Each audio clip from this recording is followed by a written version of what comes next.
Pleasure, quick.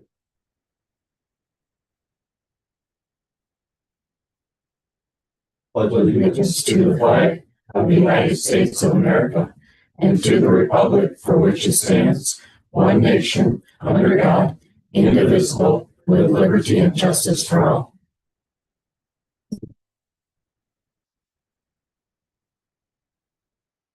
Everybody.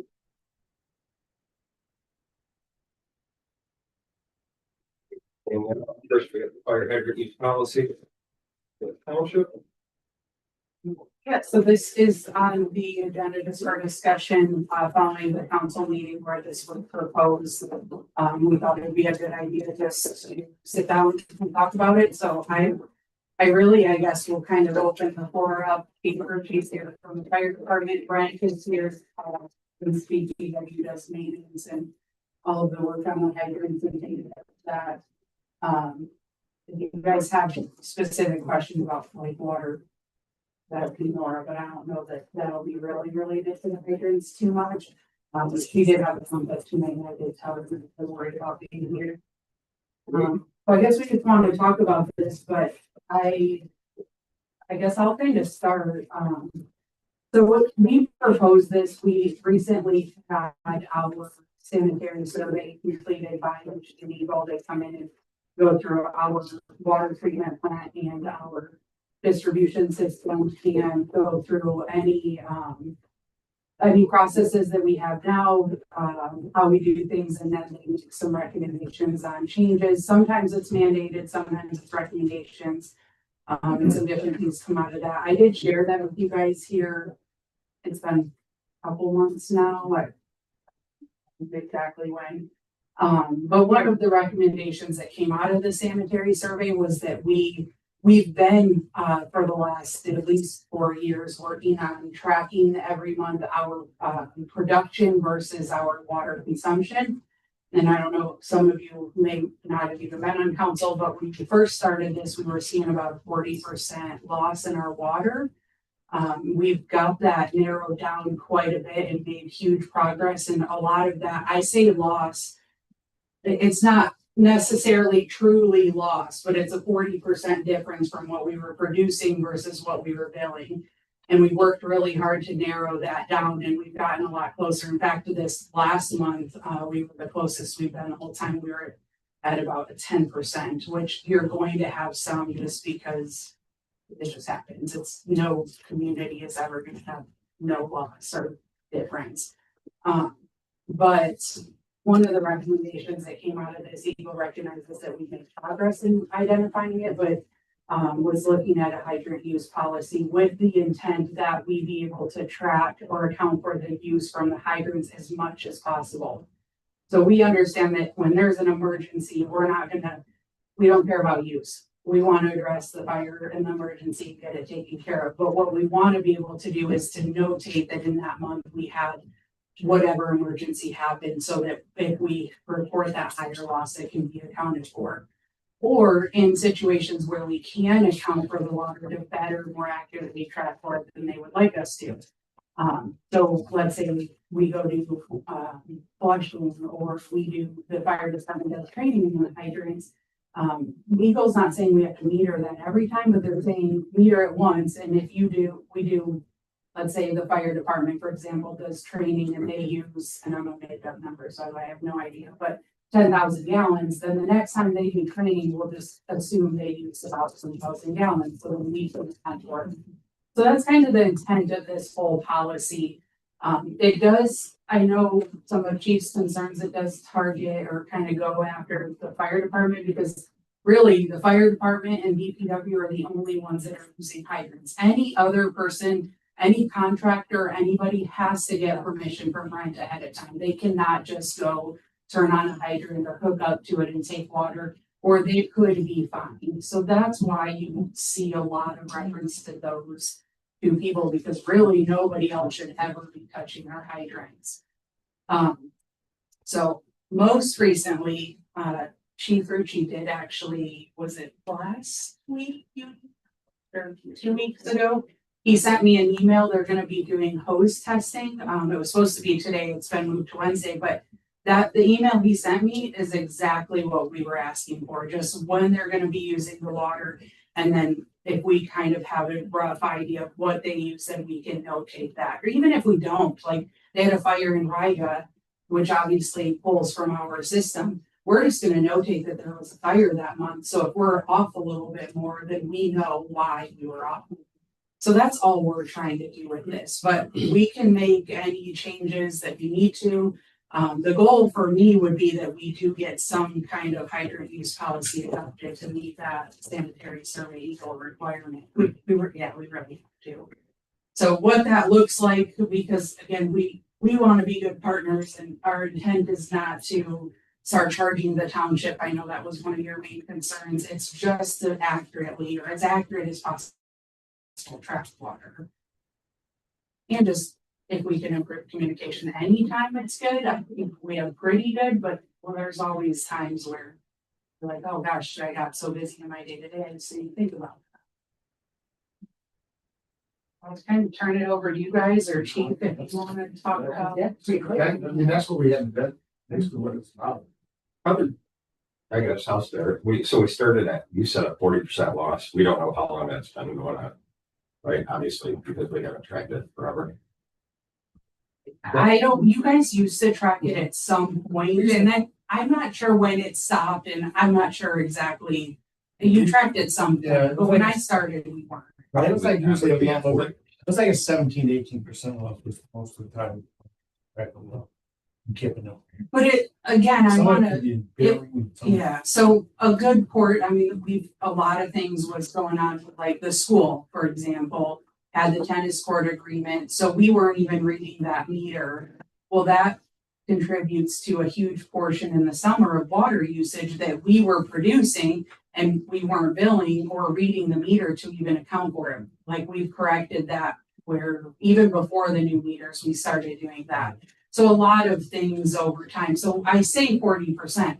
We didn't truly have 40% loss. That's just what we were showing in a difference because we weren't accurately tracking. And we've done a lot of things.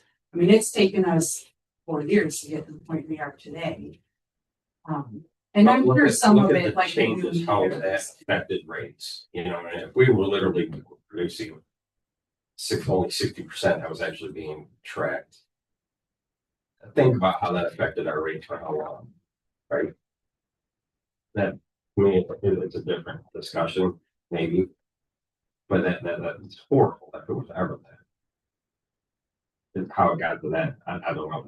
That seems practically impossible that we lost 40% of our water as produced. We didn't build. I think that's the point. I'm not sure that's a loss per se, but it wasn't built. We didn't recoup any. I don't know, Bill was right where it went, Well, okay. because that's the, The school used a bunch. well, the firemen were, and the flushing was, I mean, it just wasn't accounted for, how I look at it. You didn't know where to put that 40%. But I can see where you're saying. We are talking Yes, minuscule of what the fire department would ever use in terms of flushing versus leaks versus whatever. I mean, it is But that's, tiny. I understand what you're saying, but that's why we're getting to the point now where we are really close. We're at this point kind of nitpicking the last things that we can do to, again, be as accurate as possible. Like, we made big changes in the beginning because those were the most obvious things. And now we're down, like, this to me is kind of the last piece that says, if we can track this, we can easily go back to Eagle and justify that we are as accurate as possible accounting for our water usage. And that's, I think, the end goal. I mean, I don't even see a need for a policy, to be honest with you. And Chief we go out and pump trucks maybe twice a month, right? At max. So you're saying probably 20,000 gallons maximum when the fire department uses anything. That fire the other day, we may use 10 max. But again, this is very minuscule. This is hardly anything. This isn't a drop in the bucket of what our overall system is. I get that we're trying to track it accurately, and that's fine. You can do emails, you can do phone calls, whatever. But there's bigger picture items on this stuff. It's not just Blissfield Township Fire Department who comes up and bills here. I know, well, you know, it's Blissfield Township. If that's the discussion that we're having right now, dude. Don't do me, what are you doing? Like, Well, that doesn't mean that it's not harsh. I apologize that it's harsh. I'm so, it's on the agenda. That's why it says. It's on the agenda. That's why we're it's discussing. not just Blissfield Township though. Palmyra uses our mains, right? Riley uses our hydrants. We flush a crap ton of water. We all know that. Why do we flush so much water? Why do we have to flush so much water? I guarantee what we're selling Euclids out there, we're probably losing money because we flush them so much, right? And Riga, how much do they flush? At their depths. Something is literally inefficient. It's not just this tiny little fire department pumping 10,000 gallons out of 400,000, gallon water tower. This is a much bigger problem, especially if the numbers are still 10%. That's a heck of a lot better. 10% is not, almost every community will see a 5 to 10% either way. That 10% is good.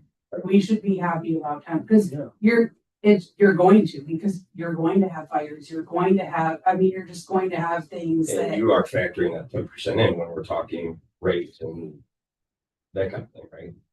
When you're calculating rates. yes, because we do our rates based off of our billable usage. I think 10% like is washing stuff at the sewer plant. They're running the hoses out to cleaning kitchens. You're gonna lose water off the hydrant, cleaning stuff. I mean, that's 10% filling sprinklers, stuff like that. I mean, washing down things that aren't, that 10% is on the big picture. I mean, the policies is what they recommended from Eagle to have a policy. A lot of other towns have policies on fire hydrants. Anybody cannot touch a fire hydrant. Exactly. We used to have policies, if you go back where you could put in pools and stuff, that's all. Yep. And if someone's hooking a fire hydrant, they're stealing, that's theft of services. So it's nothing about that. This is what when we said to Eagle, this is what they, this is what they would like to have. I don't think it's. And that's why we tried to make it match what we're already doing. Like, we weren't trying to make it so it was more work for us or for the township. Because there are policies that are way more extensive than this. That's why we were just trying to say authorized users would be us and the fire departments that serve our village. So, and we say serve our village because if Palmyra responds to an incident here, we don't want them to be like, well, we can't touch the hydrant. No, respond. You have an emergency situation here. But it does say that contractors have to receive, or anybody else has to receive prior authorization. And then it goes into a lot more detail because we use them, should be 98% of the time the only ones using it. So we're going to require a little bit more communication. But the policy, again, this is coming from Eagle. They're saying out of that sanitary survey that they want us to have this. I think the way it's put here in front of us, I have your last email that put out this hydrant policy. I think we can clean it up to make it look a lot better. When I first got this letter, like Mike stated, I thought this was pointed 100% to the fire department and you guys would be issue. That's the way I took this. Just by reading this, because it's right down to you cannot touch a hydrant unless you contact somebody of the administration or the village. It's just on and on. We have to meter. We have to contact somebody before we even open a hydrant out in emergency or not. And it's just the way this is presented. I think we could change that around a lot better.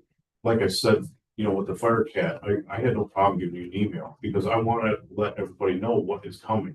What we're doing, not just for water usage, but what is actually happening down there. That way, when you get a phone call, why is everybody down at the park with all this hose and stretched out? What's going on? That way, you guys can answer the question. What's going on. I have no problem with that, but I think when you have, like Mike said, we train once or twice a month with our trucks, and that's only in the summertime. That's not the winter. Wintertime, we do not train at all. So we are dead to winter. Training as far as using water. So when we do use water, it's very minimal. We don't, if we use 8,000 gallons, and I think that's a high number, I'd be very surprised if we even come close to that. For what we use for training nights. And then if we were to meter it, it's gonna vary. It's gonna depend on our trainings, because I'm always trying to change things up so we're not doing the same exact thing time and time again. But one time we may use 5,000 gallons. The next training, we might only use 500 gallons. It just depends on what type of training we're gonna be doing. I'm confused at where you think it needs to be cleaned up. You have a policy statement. And then it has authorized, you're listed as an authorized user. Were you talking about Daniel's original email? Yes, that's what I have right here. And I thought this was the revision to that, a cleanup of that version. And that's, maybe that's, because this is what I have from your original.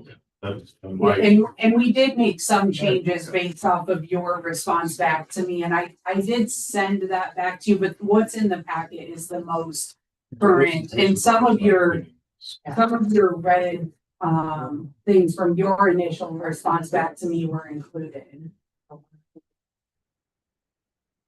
I think most all of It's gonna be the first. Yeah, just the first and second page. Front to back. Because it lists, it says the policy statements and then blah, blah, blah, authorized use of fire ratings. But you, Public Works, and any fire department responding to emergencies are considered authorized users. Even contractors, like if you guys work in your put water main, there's. Yeah, well, it says, Prior written authorization. yeah, just say contractors or other, because again, we want to know who's connecting to our hydrant. And, okay, perfect example. We had a company come in who was doing work last week.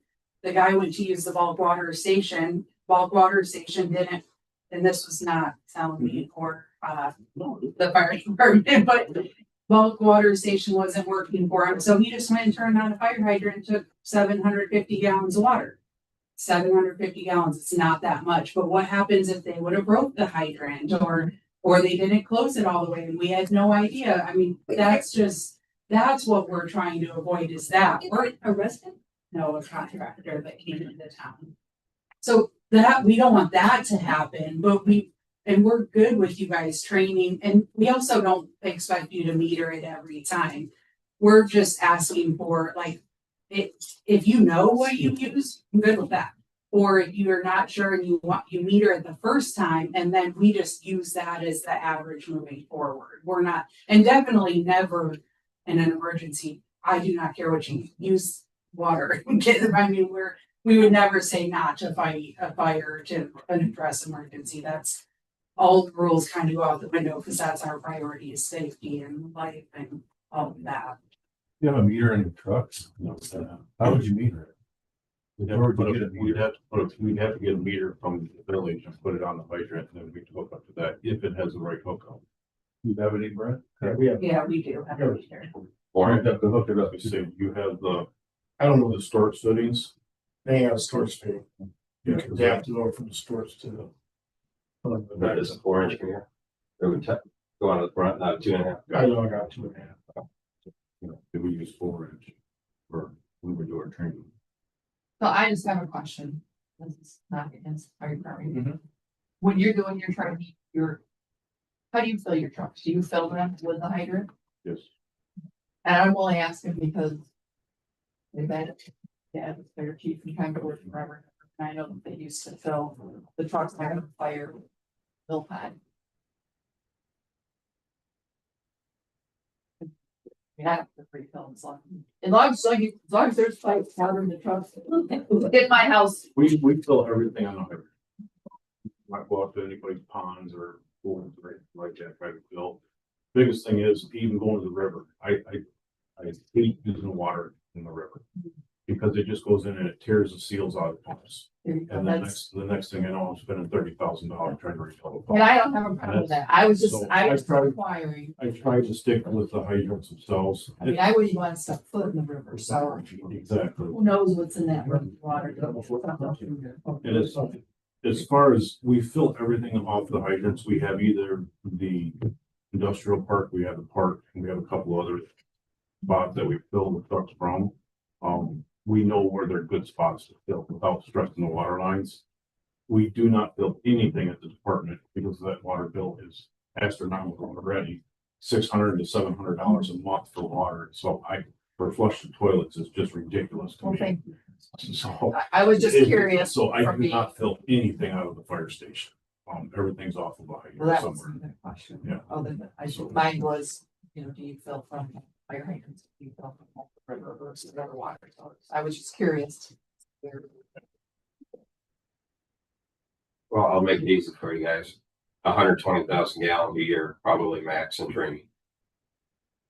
10,000 a month, and that's probably high. Because again, like Chief said, we don't do the train hardly ever in the winter, fall. That is, again, dropped in the bucket of how much water we produce and how much goes through our system. Anything else, like a fire or whatnot, it would totally make sense to report. Obviously, we do that for tracking, we do that for reporting, so that's an easy. Well, good question, Dre. I don't think it's the use of the water, it's just the use of the hydrants. I don't think we're worried about the gallons of water. It's just gotta be set up for you, who's touching the hydrant. And that's what I'm As seeing. part of this in the policy is, Which I thought we had a long time ago, but nobody was allowed to. But we had ordinance and things like that. And we have ordinances with that policy, but this is what they were asking for. Yeah.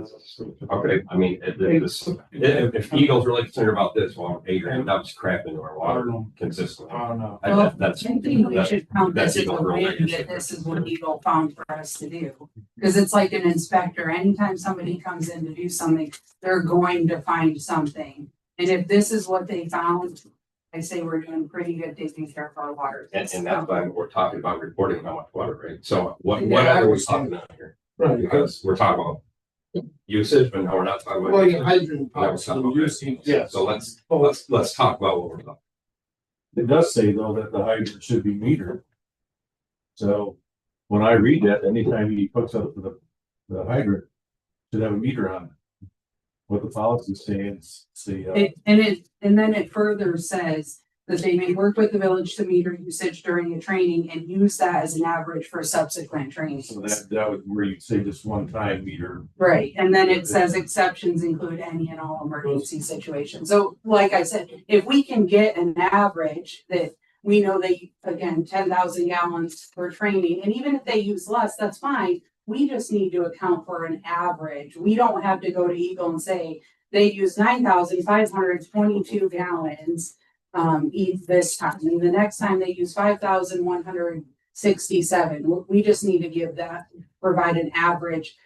We have a chart that we do Nora and I do every month. She does what she produces and I do the billing side, so we would just notate it within that. And again, I think Eagle knows there's always going to be some difference. We just want to be as close as possible. They're really looking for losses in the system, the old system, that's what they're looking for. Well, now we're talking numbers again. Well, I'm trying to say- We're talking numbers. So what are we talking about here? Give me the flip and answer. What are we It's talking about? both. Well, you just said it wasn't about. I guess there's two separate issues. Yes, there are. Touching the hydrant and there's the actual water that comes out. Touching the hydrant, we have been very cognizant, right? We broke one at the water treatment plant a few years ago, and ever since then, it's been all the fire departments inept, they're doing whatever, right? We have trained numerous times on pumping down the hydrants, don't refund the hydrants, shutting them down. The brand new one across from the DPW, we hooked up to that on Tuesday. Because we'd never hooked up to it. I literally had to put a hydrant wrench on it and jump on it, holding other firefighters' backs. They're not greased or lubed like they should on the seals. So again, this isn't just the fire department thing. This is a maintenance concern. Ever heard, since I've been with the village, any of the staff ever say they don't know what they're doing turning on hydrants? Not one time in the entire I time. hear it a lot. Because, yeah, I had never heard that. I hear it right down there that we break water hydrants. We had a fire out. When did I say that? We had to use the hydrant at Iflin and Blissfield Highway or North Monroe Street. And it was a big fire we had. We had multiple departments pulling off that hydrant. And we broke the main, I think, in two different places. And I don't know if we broke the hydrant or not. And it was because the firemen don't know how to use the hydrant. What if you had multiple departments, there was more than one department pulling? They could have broke it too. Yeah, we didn't break them. We had, so once we put a hydrant, once we open a hydrant up, we put a valve on there that we actually run the valve. We don't run the hydrant. We run a valve. Right. So the hydrant stays open no matter what. We run a valve to shut it on and off. But I've been told multiple times I didn't know that we break hydrants or we break water mains. Is it, and we get that the system Well, is it's the aged, it reason says 100, it says 1900, right? So, This is. I gotta have all the pieces coming together now, look at this, okay, that's why. Your hair bristles when we're saying about this, because from your perspective, this has been said, Yeah. this has Yes. been said. Now it looks like this is happening, and this looks like this is happening, and of course, I don't think that's the intention of any of this, but I can now see why your heckles are up. And it's tough. makes Don't get me sense. wrong. I understand, like I stated before in our last meeting.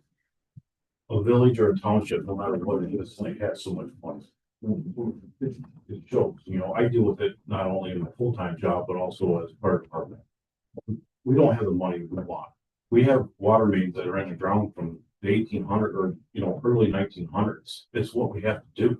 But when you take a truck that's wanting 2,000 to 3,000 gallons of water, like right now, it's stressing that water main. And you have a water main that runs out North Monroe Street. It's what, 4, 6, it's an old main. It's just old. And here we are, we're trying to suck as much water as we possibly can out of that hydrant. And we're stressing that main. We're gonna make it work.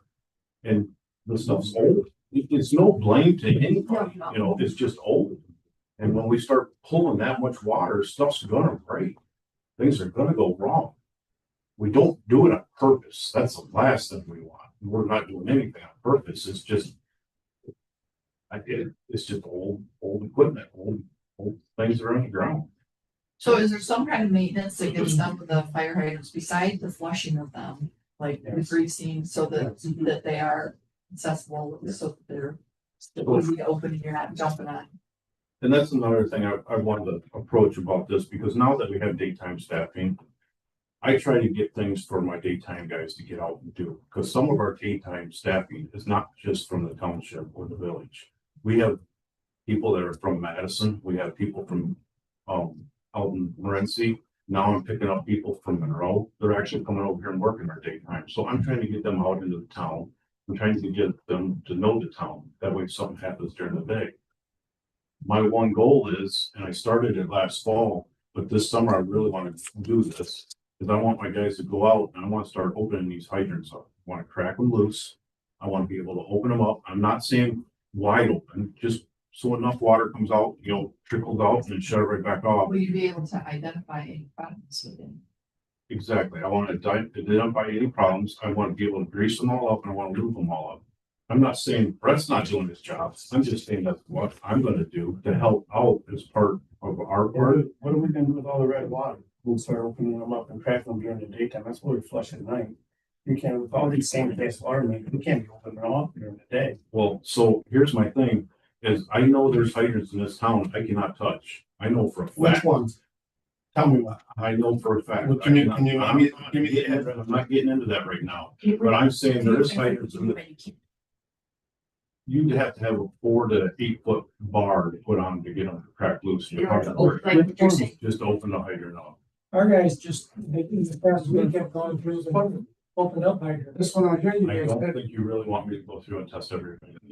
You would be amazed. I'm just asking because I know that our DPW. Because here's my problem as a fire chief in this town, okay? I have a lot of responsibilities. And I'm gonna stand strong for this because I'm the one that's gonna go to jail for it. None of you at this table will. I will go to jail. If I show up to a scene and I cannot get water to that scene and there's somebody trapped in that house and I cannot get them out and death happens, I better have very good response why I can't get water. And if I tell them because the hydrants are broke or because I couldn't get this hydrant open, it's just like when we had the downtown fire. Everybody's gonna argue and they can argue all they want. But I know there's a police chief in there that was exhausted from it. When we had the downtown fire, we tried to tag that hydrant over there. It would not open. It would not We open. just flushed it, yeah. We ran same downtown fire. That was what, over a year ago? We had the police chief huffing, getting 4-inch hose down this road and we had to tie down here. We couldn't get water. We had to pull hose all the way down this main street through town to get tied to this hydrant down here. How long did that take? And It's here, because you couldn't open the hydrant. because we could not get that Why hydrant. didn't they said it was leaking? You had it open, you said it was leaking. It would not, it would not open. It opens up. We tried. We could not get it open. So why not we do this? So I mean, for me, as a fire chief in this town, I need to know personally, and I'm not pointing fingers, don't take me wrong here, I'm not pointing fingers. But I'm saying I need to know as a chief, that when I go out onto a scene, and we have a house fire, I know that hydrant's good. Because I'm gonna mark it in my maps, because we have a map of every hydrant in this town. Again, I'd have to go back and count, but I can, we have a map where they're all at.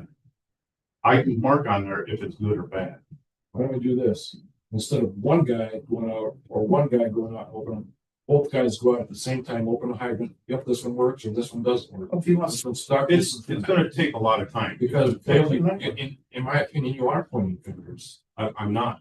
I'm doing this for my responsibility. can I ask one quick question over, because we're talking about the, so if you were just saying, the water main you put in 1900, right? Fire trucks, okay. Fire, let's compare your fire truck to a truck in the 1900s. You can't. So by rights, those trucks all hooked down, these mains ain't gonna keep up anyways. There's no way possible. So why are you wanting to truck up the pumps 2,000 gallons a minute? I can't even supply, we don't have a hydrant that'll supply that truck.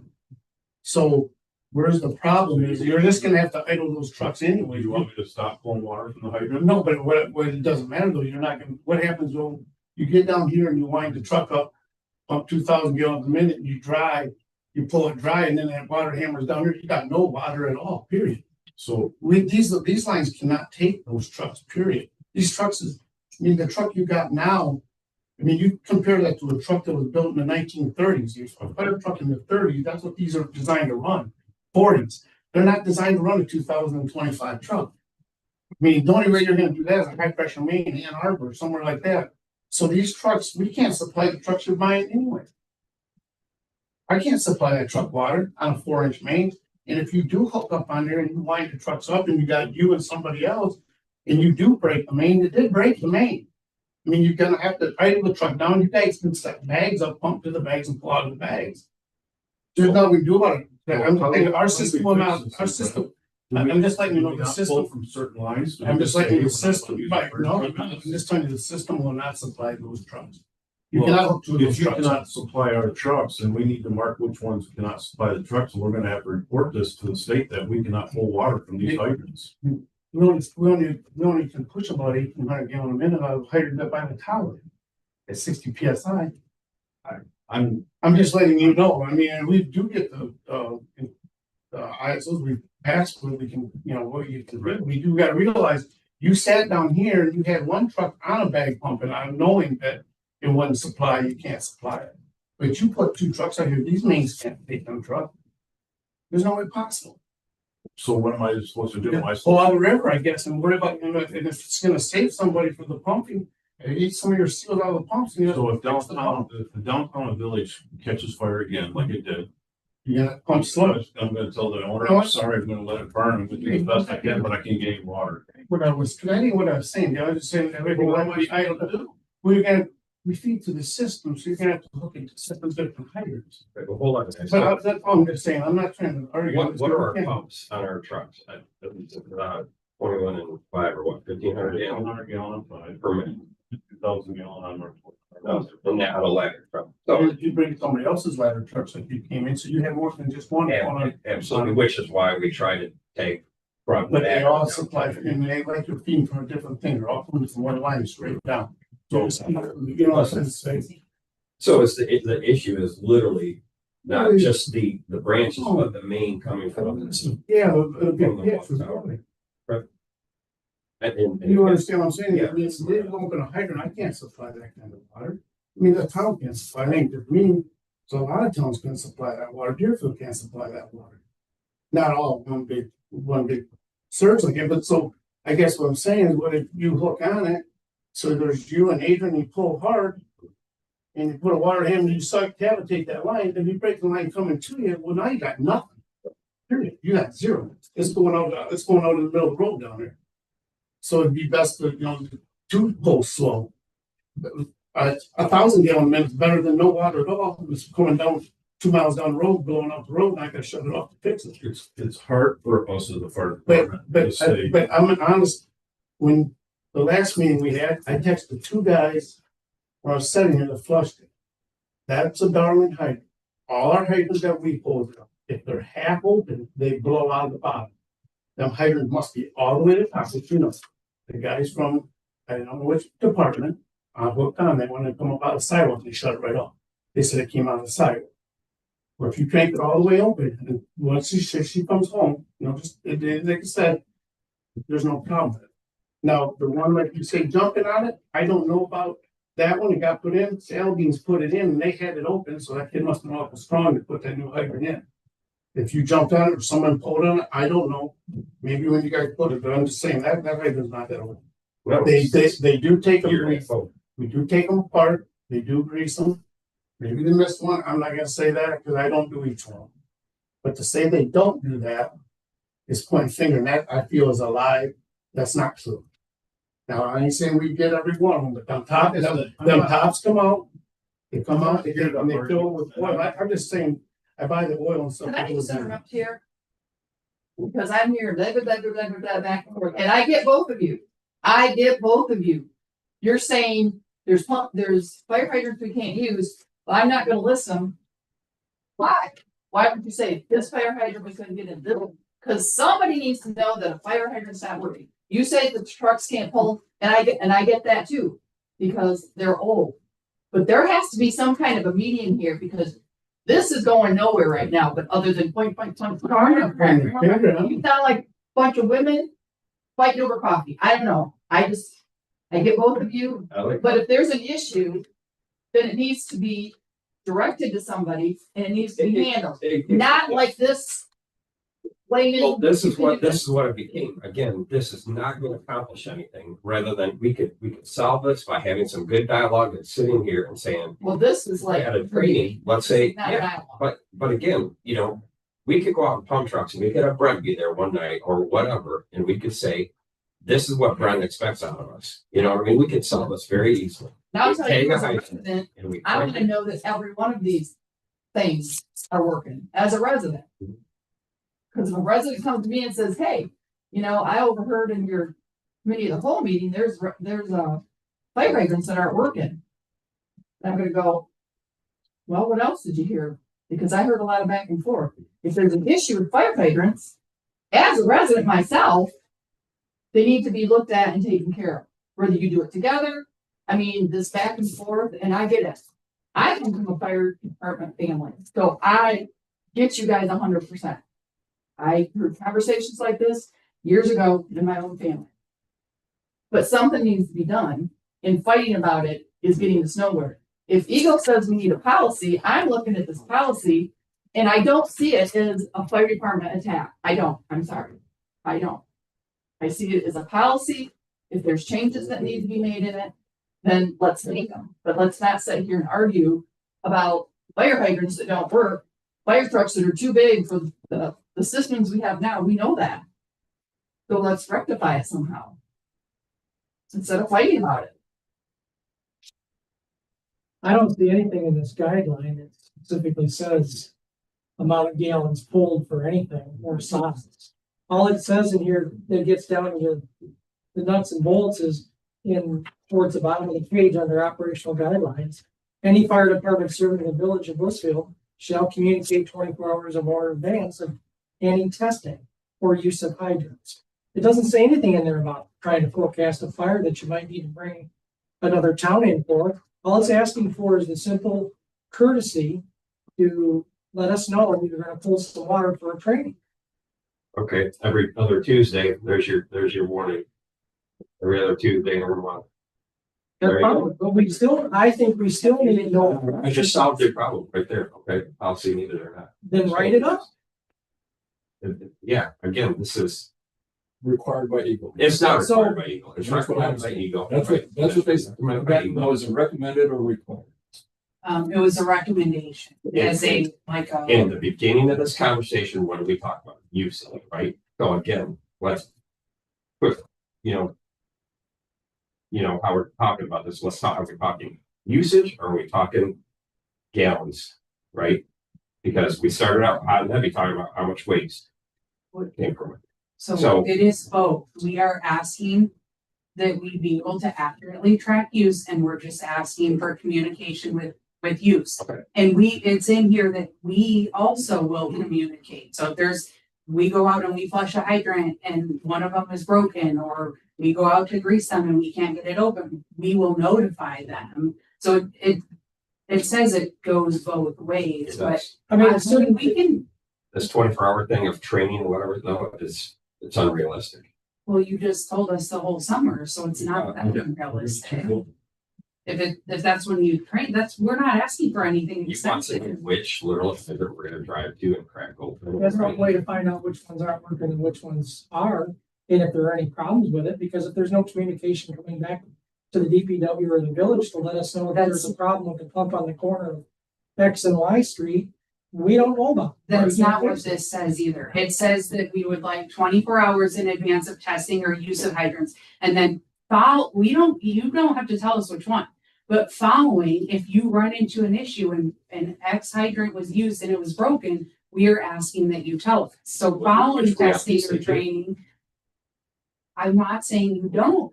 That's where I think that That's, we're writing down procedures so that we know what is to be happening. And that way we can say when Eagle comes in and asks, what are you guys doing? How do you do that? This is how we do it. right. I'm seeing a couple of different concerns as well. One is, yes, it's about the hydrants. Yes, it's about water. And yes, when you walked in and started talking about it, Mike, you immediately took a defensive posture. Mm-hmm. And we're all trying to understand what the defensive posture is and why that's necessary.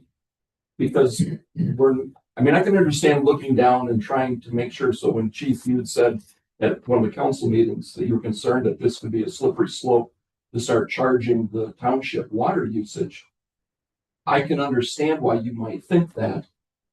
But we can easily say we are not going to do that and put that in the policy so that it cannot happen.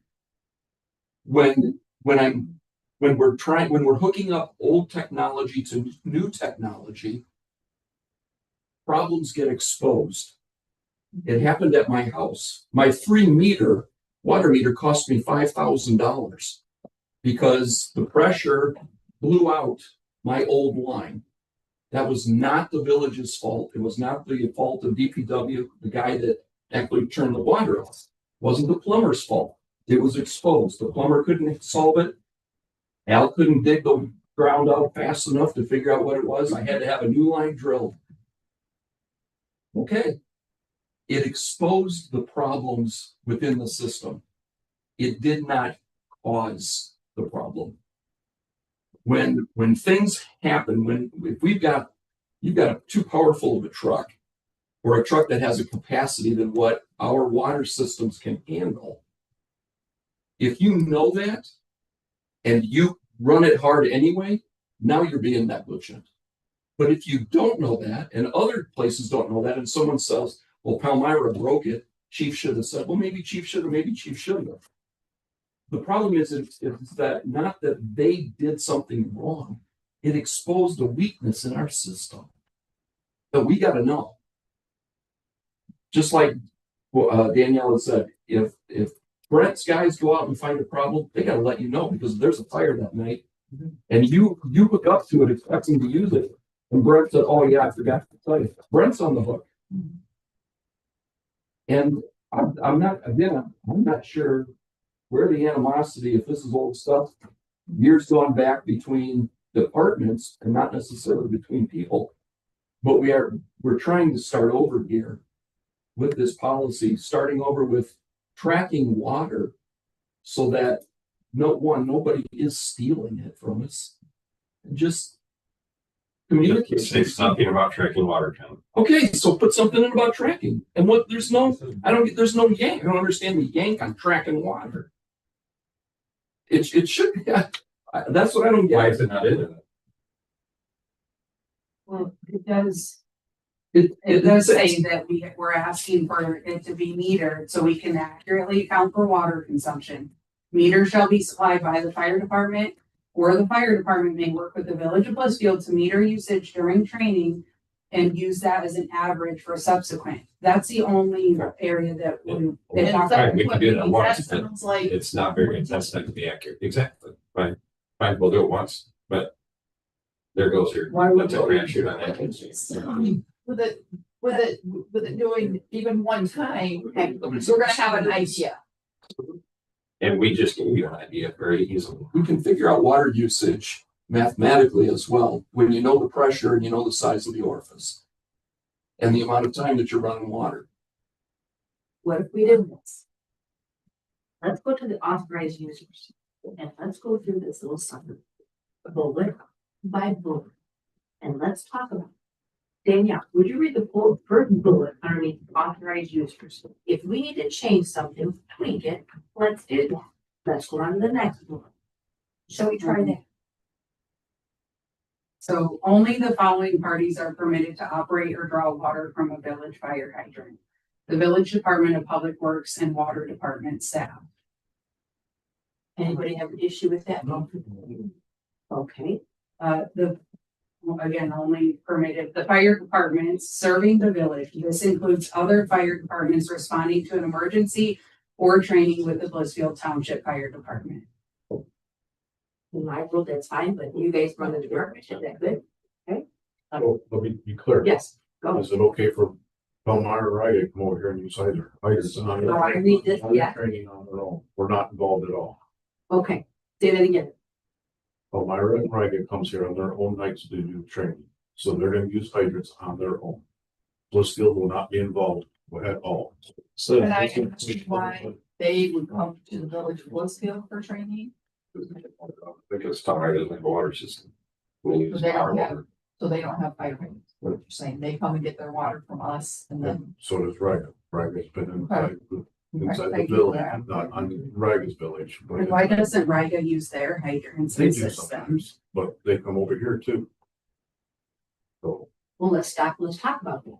Maybe Riga should, I'm just pointing stuff out, should Riga not use ours and use their own for training purposes? You would know better than what we would. that's up to you. I'm not making that call. That's. Can you advise and why do they come over here to Blissfield versus using their own? Especially because they I have. can't answer for them. I don't know. I Understand. You can't answer them on that. Okay, no, that's fair. Okay. So ultimately, that would be up to council, I guess. I mean, that to me, and this is separate than firefighting. Riga already flushes a lot of water, so it, to me, makes more logical sense that they train off their hydrants and then flush less. It ends up being the same amount, so I guess that would be maybe a conversation we need to have with Riga, because I'm not really sure why to me, it seems like it would be beneficial for them to test on and train on their own So system. Chief, you may not, I'm not asking you to answer for them, but can you think of any reasons why they would want to train off our hydrants? Different environments. Just, okay. So If I that's fine. was to guess. Do you guys train in other, like, do you ever go to Riga or another community to train? Yes, we go to other communities, yes, but not Riga or Belmar. When you go to these trainings, and this is just to expand on the training part of it, are you going there and are you training with those departments as well? Yes. And not finger pointing or, I'm trying to speak for anybody, but again, a Blissfield hydrant is more of a meter. Right, but then our residents are paying for Riga's training and Elmira's training and Blissfield Township, so. And that is. a I lot do of my think part. that is maybe a concern, like, I have no issue with them because we're paying taxes, Yeah. but. We are But supposed to, Elmira's not contributing to our Right. water we want costs. to be good neighbors and whatnot, but again, if Palmyra doesn't have a municipal system, the closest place that they come to bill is either Ogden Church or they're gonna come to at Wellsville and they're gonna fill there on the village taxpayers' dime, right? So again, the way that this read across, it was very focused on Blissfield Township Fire Department, when a lot of the problems, as you or a can lot see- of the well, concern But they're the is more ones of that a use it, concern. is why. But you can also see that, I think, a number of us, at least myself, I'm in late with that, had no idea And so you're not talking just the training of the Blissfield, you're talking the Palmyra, you're talking the Riga.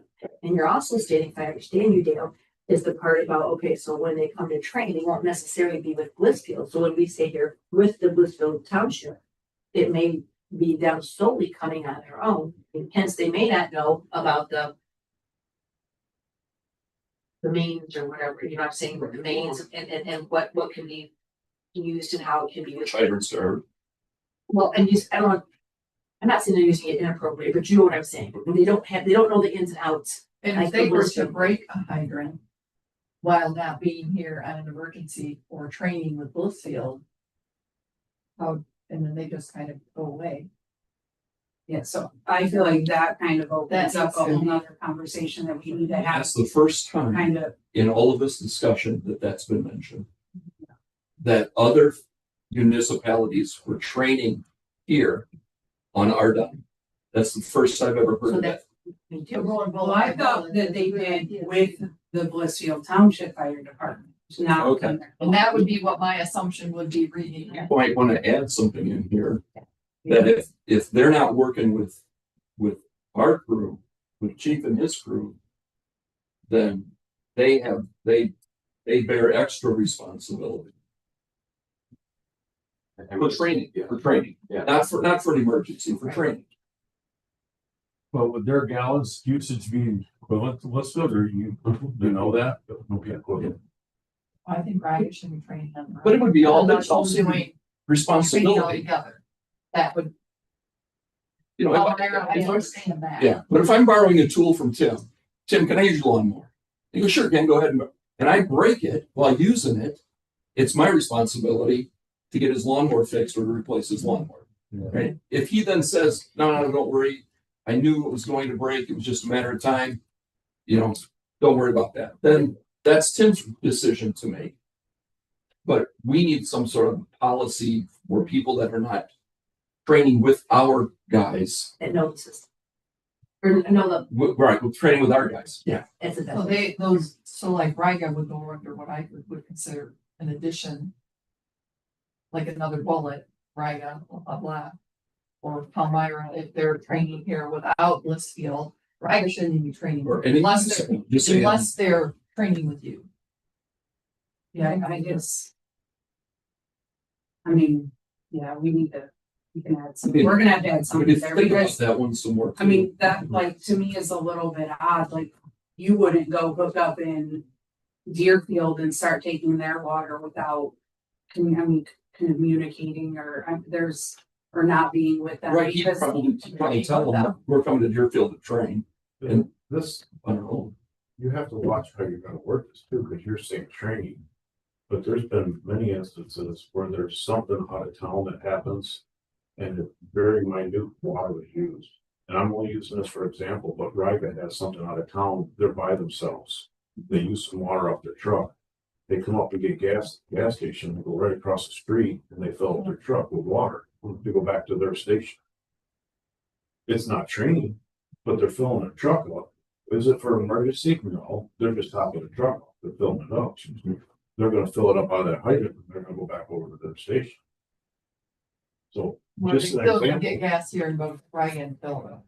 There. It could, but I'm just saying, Right, I it's think- Riga or Palmyra, either one, it does happen to where something happens out of town, they empty the truck out, then they come back into town, they fill it back. And they'll be back to their station. What's Palmyra's water source? They don't have Wells, they only have a sewer. They have sewer with it. And I guess it goes back to my kind of point is this policy, rubber stamp, fine, but we're already doing what is here, right? So what does this? no.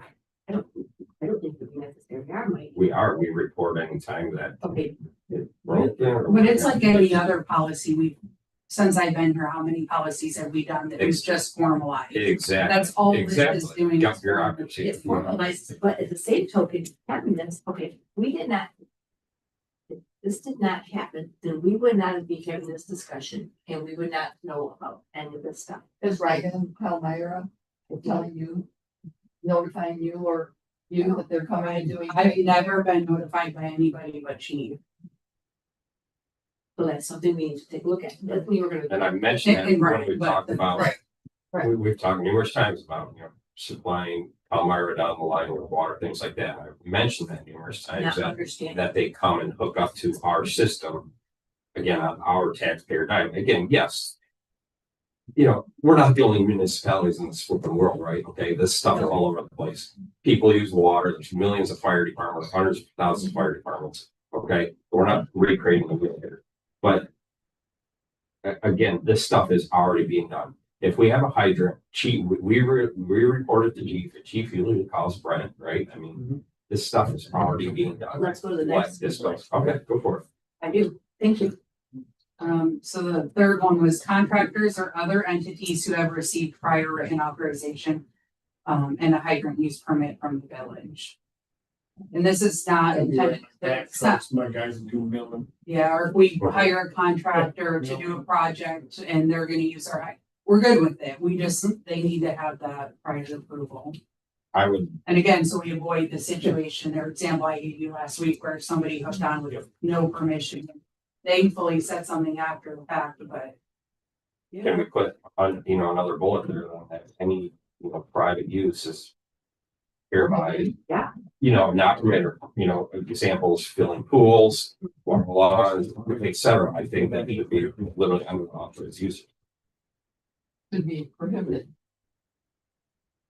Yeah, I think that's a lot of the hard one as we talk about Blissfield Fire Department. Well, let's talk about the 3,200 other people in here, that's the ones that aren't authorized to use this. Okay, we'll get there.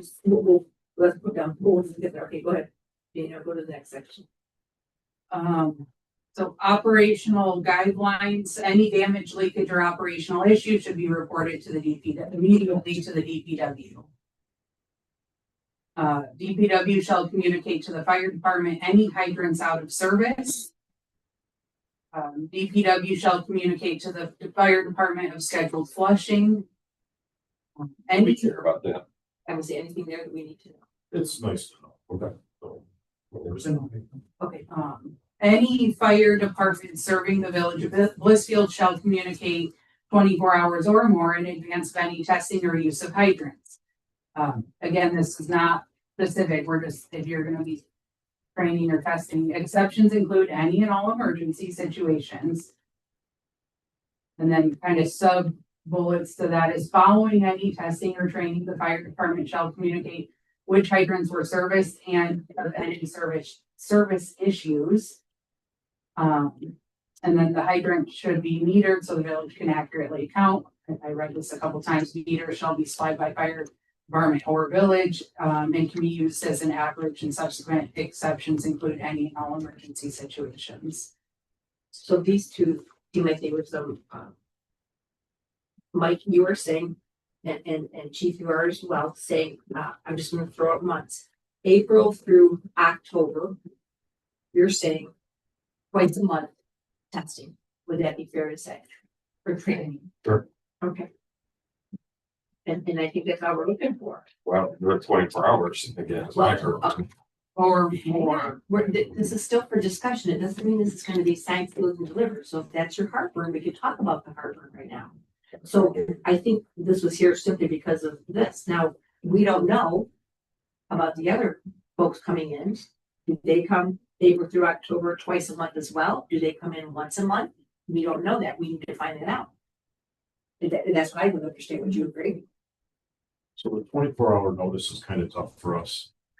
It just happened last day. I had planning for training this coming Tuesday to go out and train. But with the way the weather is, I made the call last Tuesday at 1:30 in the afternoon. Hey, let's go out and use the trucks tonight. The weather's supposed to clear up. It's supposed to be a nice night. That's fine. It's That's not- the exception to the No, standard. it's not, because last Tuesday we were gonna go to the high school to test. Are you up There. Yeah, we went out to the high school and we got out there with the ambulance. Oh, well, there's a ball game going on. We were gonna tap the hydrant there because it's a good area to tap.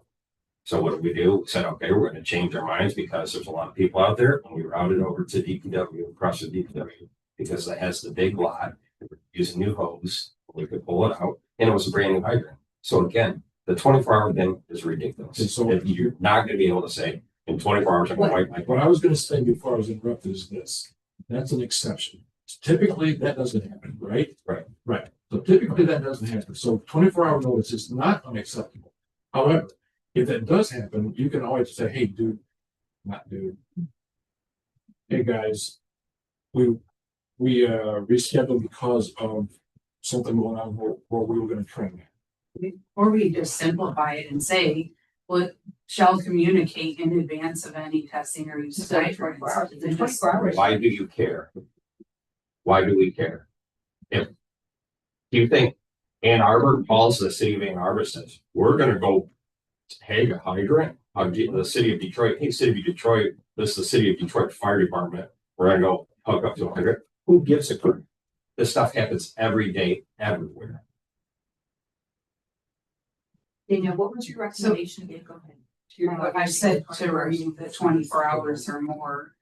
I think we care less when it's training, but I do think we care when they're doing testing. Like if they're gonna go out on Wednesday morning and they're gonna start testing hydrants and the fire department. Or, I mean, we would know with DPW because it's internal, but if they're gonna go out and test, because you had said something like your daytime, we do wanna know because we need to know if they find a deficiency in their system, we need to be prepared to then respond and address if there's a leak or if a hydrant breaks. So it would matter to us then. Training, I would say less important that we know ahead of time, other than the water plant needs to know because we're going to see a decrease potentially depending on how much water is used in our water tower. We only run that 8-hour shift. So if you're gonna go train at 6 o'clock and you're gonna be training for several hours, they may need to know that to run an extra hour and make sure that we have sufficient water to get through the night. But if it's 10,000 gallons for training, yeah, we probably don't care ahead of time. So I think that was, I wrote this, so my thought was that it would kind of cover us in the event that we needed to produce or we needed to be prepared. This is the other thing. If chief calls and says, hey, we want to go test hydrants on Friday afternoon, well, I'm gonna say, hey, chief, any way we could do that Monday so that we don't have to pay our guys overtime to work on a Friday or the weekend to fix something if it breaks, because we know there's a chance on an old system that's gonna happen. And that goes back to, yeah, I want everything to work, but we have to balance our budget too. And so that's where that communication ahead of time comes in handy. But I mean, we can change that to be more clear or to be different than. Can we, because during the day, I'm telling you, we start opening certain items. I mean, wood will have red water. There's certain hydrants that if you need to test, I just don't understand if you need 5 hydrants to test at times, then I can't find you 5 different hydrants in 5 different spots of the town that you can hook to that would cause the least amount of problem. And I don't know why. Well, or if we're going to test them and it's gonna happen, again, with that notice, we can put something out saying to that area. If you see, I mean, they do it during the day in Tecumseh and They don't have people, the roads against Tecumseh does not have a system full of St. Gas water. but I mean, my water, I can't even wash laundry when they flush, they just put the note. So I mean, I think there's some ways we can work together with that. But again, it goes back, if we're gonna have that issue, then that notice helps. So then we can tell, okay, Union and Pearl Street, you may have discolored water because we're gonna be testing our maintenance on. Which you see that as an administrator, you see that perspective of it. Yes. And not everybody will see that perspective, because we're not the administrators, we don't have to get calls. The people saying, why is there water? Right, the thing is, it's gonna stir it, could stir it way down on gas and straight across it. Which I understand that, but I think we're going to respond saying, yeah, I'm sorry that that's an inconvenient. We notified you, but we're working with the fire department to make sure we can respond in an emergency. I mean, we're finding that balance where we can work with, because we need fire response, because I don't want somebody's house to burn down and it's an issue, but we also need to have water. So I mean, our residents don't have to like it, but I think they'll understand that we're balancing emergency needs with system needs. I mean, I can justify that a lot more than Just so the said for the flushing at night, though, the thing is what happened to fill out your faucets and everything. if you don't let them lines settle back down, and we start running water during the day, the old meters, we fill the meter, you can fill the meters up, it stirs it up. Once the water settles down, it goes to the back of the bottom. What'll happen is you're gonna, something like it falls into the sinks and stuff, all your irrigators and stuff, that's the reason why we flush at night. They think your guidelines come in, but flush at night, and then you stop at certain amount of time, let everything settle down, and you go back through and you touch up stuff that needs to check. Yeah, and I understand what you're I just saying. saying, I'm just saying, you know, that's why it gets done like that. We don't flush during the day like sometimes do. Right, but they wouldn't be flushing to the same level that we're flushing the whole system. Well, flushing, why can't you just work together? Well, they're not So flushing so much, they're Yeah. testing the hydrants to make The sure. only thing I am doing, it's gonna be like taking this water off, So it's tipping not- it over, and just letting water trickle out, that's all we're gonna do. 'Cause I'm not going So to it's pay not- for it. Yeah, all he's wanting to do is make sure that it's operational and working, where we are flushing and trying to scour the system. Okay. Well, that shouldn't affect the water. Well, I think it will a little bit, but again, that's where the notice then does help us, because we can then put out to our residents to say, we're going to be testing hydrants. If you see a discoloration or something, then they know, we're not kind of blindsiding them. I see what you're saying, David. Mike, do you see where she's coming from with that? What you? It's a waste of time. No, to an extent. I look at it, why is that waste of time? What am I thinking? Okay, so what verbiage are we, it's, again, it's not done necessarily. What verbiage, say it again, Daniel, what you got, what are your thoughts? Well, I had said we could just say shall communicate in advance of any testing.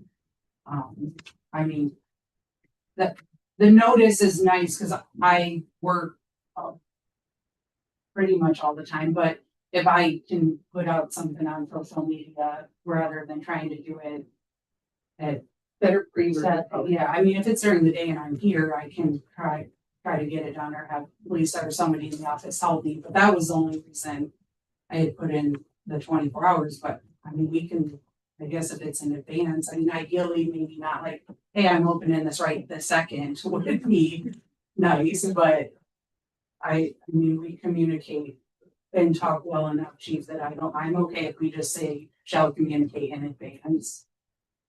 Can you earmark what ones you might be testing or have time? That would be, yeah, that would. But just know if we're training and again, from the This is fire not department training, side, this is testing. yeah, but the testing is very minimal. The training is more my concern. And the training, we're not asking for locations, we're just asking when are you going to be training so that we can, that's more of an accounting. Because when you're training, you're gonna be using more than operating or testing the hydrant. Because I don't know, I'm not trying to put my fingers here, but like I remember last summer, there was training down at the park and you could just see a stream of water shooting across. It's nice for us to know that so that we know how much you use and we know that the water plant made enough that we're not gonna be low in the plant and have to call or in the tower and have to call someone back. That's why we never, ever use more than that has caused nor any issues. Never been told that,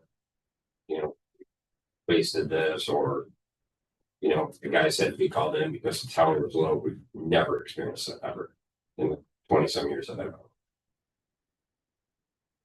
You guys have favorite hydrants?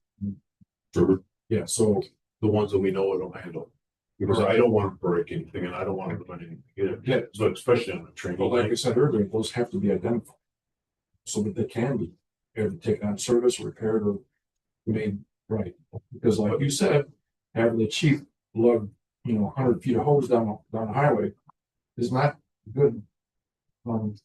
Resolution. So we do, because we go like to the water tower quite a bit, just because we know we've got the pressure there. It's a newer system, you know what I mean? It's kind of off the driven path. So yes, we do have favorites. Again, we're not idiots, we're not sitting there cavitating lines, things like that. But we do need to go to the outskirts and just get the Well, experience. that's kind of my point. If you guys use the same 5 hydrants every time, that's not really helping the system. Exactly. But also pump wise, things like that, if we're gonna be turning them off, we've got a couple guys that are going through the training.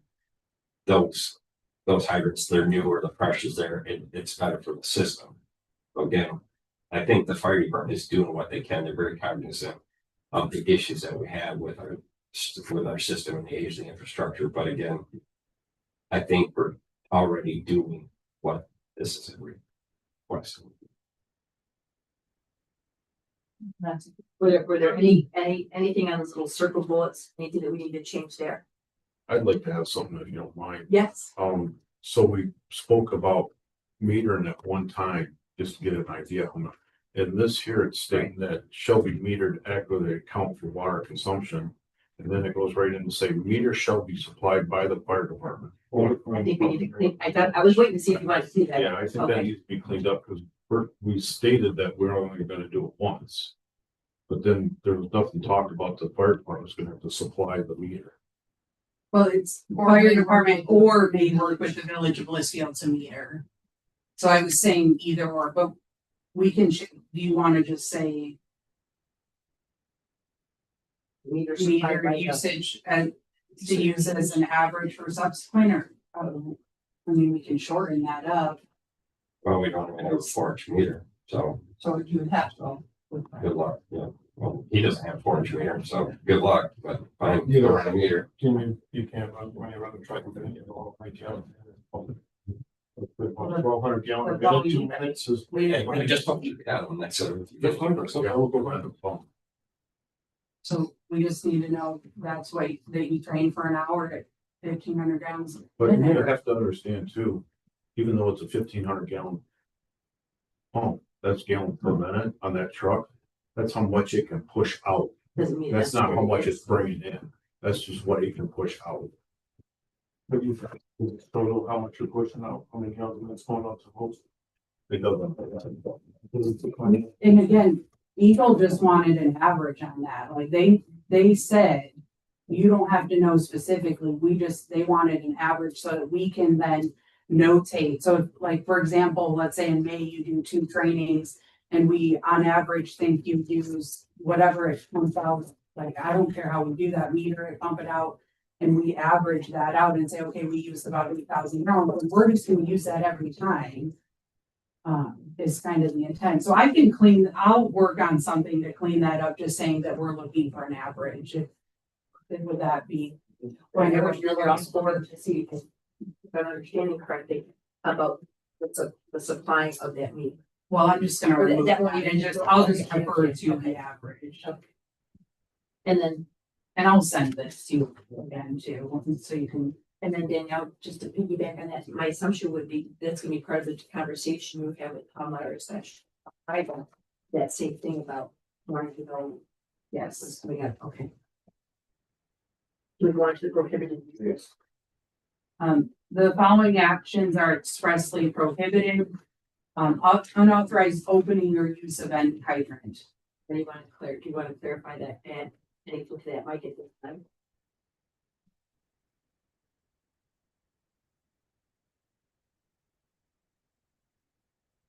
And again, the fire department's authorized user, so this would be a contractor that that's not didn't on get front page. permission, right? Resident. Or Anybody that's not on the resident, Want to fill that yes, role. exactly, anybody not listed falls under this. Mm-hmm.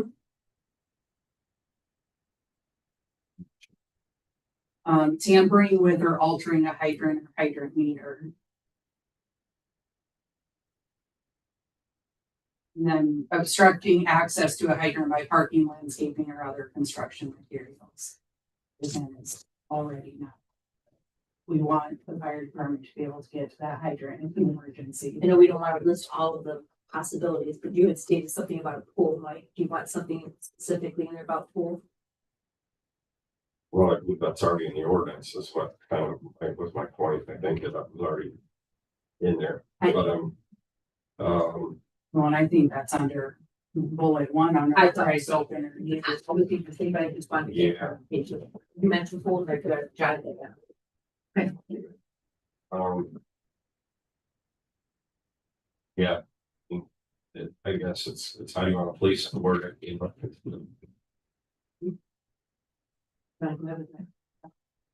Any unauthorized use or damage to a village hydrant is a violation of the village ordinance and may result in restitution for damages to hydrants or the water system, revocation of permit or denial of future hydrant uses, criminal prosecution if applicable under state or local law, or municipal civil infraction fines. Brett, how are you feeling about those things? Because you would know more about the damages or what's not damaged and things like that. I just don't know what training, they're doing out there. Like I said, just certain ones, we got many different styles, he was told. We got Waters hydrants out there that are 3 turns and they go dead shut. Got Traverse Cities that are 3 turns. Kids on a Mueller, goes down slow, goes real slow. Waters hydrant 3 turns and slams and you're gonna hear a thump. The bump might not end up there, might end up down the way with a leak. But I mean, that's why it was just certain hydrants. We're talking about, I'd like to pick to get off them, yeah, but if they look at them and they know they're a 3-turn hydrant, take it really slow. When it comes down. This is for our guys or for. Our guys do exactly the same. I mean, that's. So our guys know it. We're Right. sometimes the other folks. Right, and then, like I said, we do drive through town and you see some 1908 gardens. That's not the model, they're old. They flush, them days flush them. Each time go in, they open them, they flush them, they shut them, they work. But why do we want to keep, we do it twice a year, why keep opening that 1908 when we got some 1985 figures, that are newer. They do work, but no sense of breaking line. That's why I was kind of looking at certain figures to choose. I'm not saying they're not applicable, they work, orange line, but why would you? That's certain ones that would be for me. But I don't have a problem, but some of the ones I wouldn't want to see used every time. But this is specifically talking about unauthorized use, so if the fire department uses something and breaks it, they're an authorized user. Yes. This, again, I'm gonna go back, because it just happened last week, had that guy connected to our hydrant and he broke it. We then, under this policy, could have went back and said, we're gonna bill you for the repairs because you were not authorized or did not have permission to use this hydrant, which then in turn costs us $20,000 or whatever. I'm making up numbers, so whatever the amount is. So that's what the penalty is meant to cover. It's those. I'm good. The one Right. thing I would like to be honest with you, when I'm looking at this, there are separate headings, right? So if you're looking right now at penalties, it's like its own heading, it's penalties. That opens it up to a broad. So then it goes down, it doesn't say anything about it. Penalties means you're not an authorized user, Says any unauthorized use for damage. but it's the heading of penalties. I think this is where, when I talked earlier, I take offense to that because it's a penalty. If we go out to a training, we go out to test, we go out to actual fire, anything that we open a hydrant and something breaks. You're authorized. So are you thinking, chief, just like titling, and maybe I'm oversimplifying, but instead of saying penalties, like penalties by unauthorized uses or prohibited uses? That clears it up. Clears it up. I see what you're saying. No, and that verbiage makes a difference. I see where.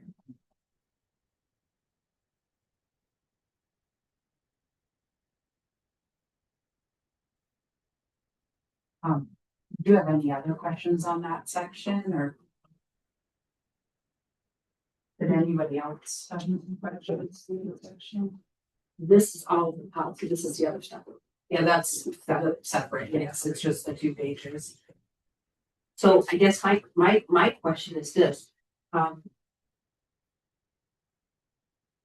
of what you were talking about earlier. You know which pumps are, or which hydrants are what. You pretty much know which hydrants are what. It's the other folks that don't know which hydrants are what. And sometimes they may be using a hydrant that you prefer them not to use it. That hydrant will work, but let's not continue to use it because it's. Use it for training. Use it, obviously, in any emergency, use whatever hydrant's available, Yeah. but I'd say use for training. Is So- there, how is there a way to meet in the middle? Well, of they it? know, they know. I think To they're answer already your doing question. that. We already. do. You are, yeah. We It's, have certain hydrants, like Mike said, we have our certain hydrants for It's right. training that we know are, they're good hydrants, they're good for us. You know, we can go out, we can use them, we can work them, we can do our thing. It's not gonna hinder the hydrant, it's not gonna hinder the main, it's not gonna break anything. We don't want to cause any damage. you know. Can we bullet point the items that you're gonna be training on and then we'll use? Do So- we have, something on like the different types of hydrants we have, Brent? Yeah, the book's got them in them, the ones that are flush and stuff, because of them. is there, it's, We don't have them now, too, but- I would just say, An older- what do you an have, older- first of the book? I think a map There's an older, you know. Yeah. to know which ones you guys like. Like to use, but then the other part is for the other municipalities. And they don't, maybe they don't know. But I don't know if we need to know that because they know what ones they're supposed to use, because they're familiar with them. Well, these guys do, but Yeah, we need to, I think, Right, we need but to I think. think about address- that. I think so. That- All right, that's what we- got you, got you. Because they're Yeah. gonna be used. So I think the fire system, unless they're here. I would say fire too, or training, like it would help them. too. Would. If you guys use, let's just pretend, these certain five hydrants. Would it behoove Palmyra slash Rise to use those same five hydrants? Do they have to use different hydrants? So we literally could say, hey, these are the hydrants that we would like you to use, and only these Right, hydrants. we don't want to use our. Well, I understand that part, but is that? I For don't know. training or for an emergency? No, we're No, saying it's any emergency, Everything goes, yeah. but just for training, but I don't know if that's appropriate or not adequately between firehouses, I don't. You know what I'm trying to say there? So if we can just simply say, look, these are the ones, come on over, do your thing, and these are the only ones, and Brent says, yeah, these are the ones, you guys agree, these are the ones we're gonna train on, and it's as simple as that. Nothing. This, because really, I mean, the system falls under the DPW, I mean, And distribution of that my way, license. there won't be any of And this. responsibility for stuff that's in the system. Something gets signed for. Did that it's under answer my anything, license. Chief, for you? Do you feel more, I mean, it's not done, we're gonna have another Right. version, Yep. but are you more comfortable where things are going Yeah, down? I can work with it. I'm, like I say, I'm not here to cause trouble. I don't look at it that way at all. I look at this is the way for us to, I think everything. We didn't have this discussion. Every time we have a meeting, things you walk, if you don't learn something, every day meeting, something's going on, you know what I'm saying? Every meeting can learn something new. We all just learn something new here. So no, was it beneficial? Yeah, you know, can it be a pain in the butt sometimes? Certainly, but no, there was always something coming out of this, and I think we clarified. You know, some things that we can do with it. One other thing I want to touch on, I know we've kind of gone through all this. One other thing I want to touch on, just because we just ran into this. Raga had a fire out in their town, over in Raga, here a couple weeks ago, a week ago. It was very minor, it was not a big fire, it was very small. We used maybe 3,000 gallons of water, that's all, it was very little water we used. But it just happened to be when we started pumping water, within 5 minutes, 10 minutes, we got a call that I call it LW. I know they. LW, we got called out to them for a fire alarm. We went over there, their alarm system went off because the pressure dropped.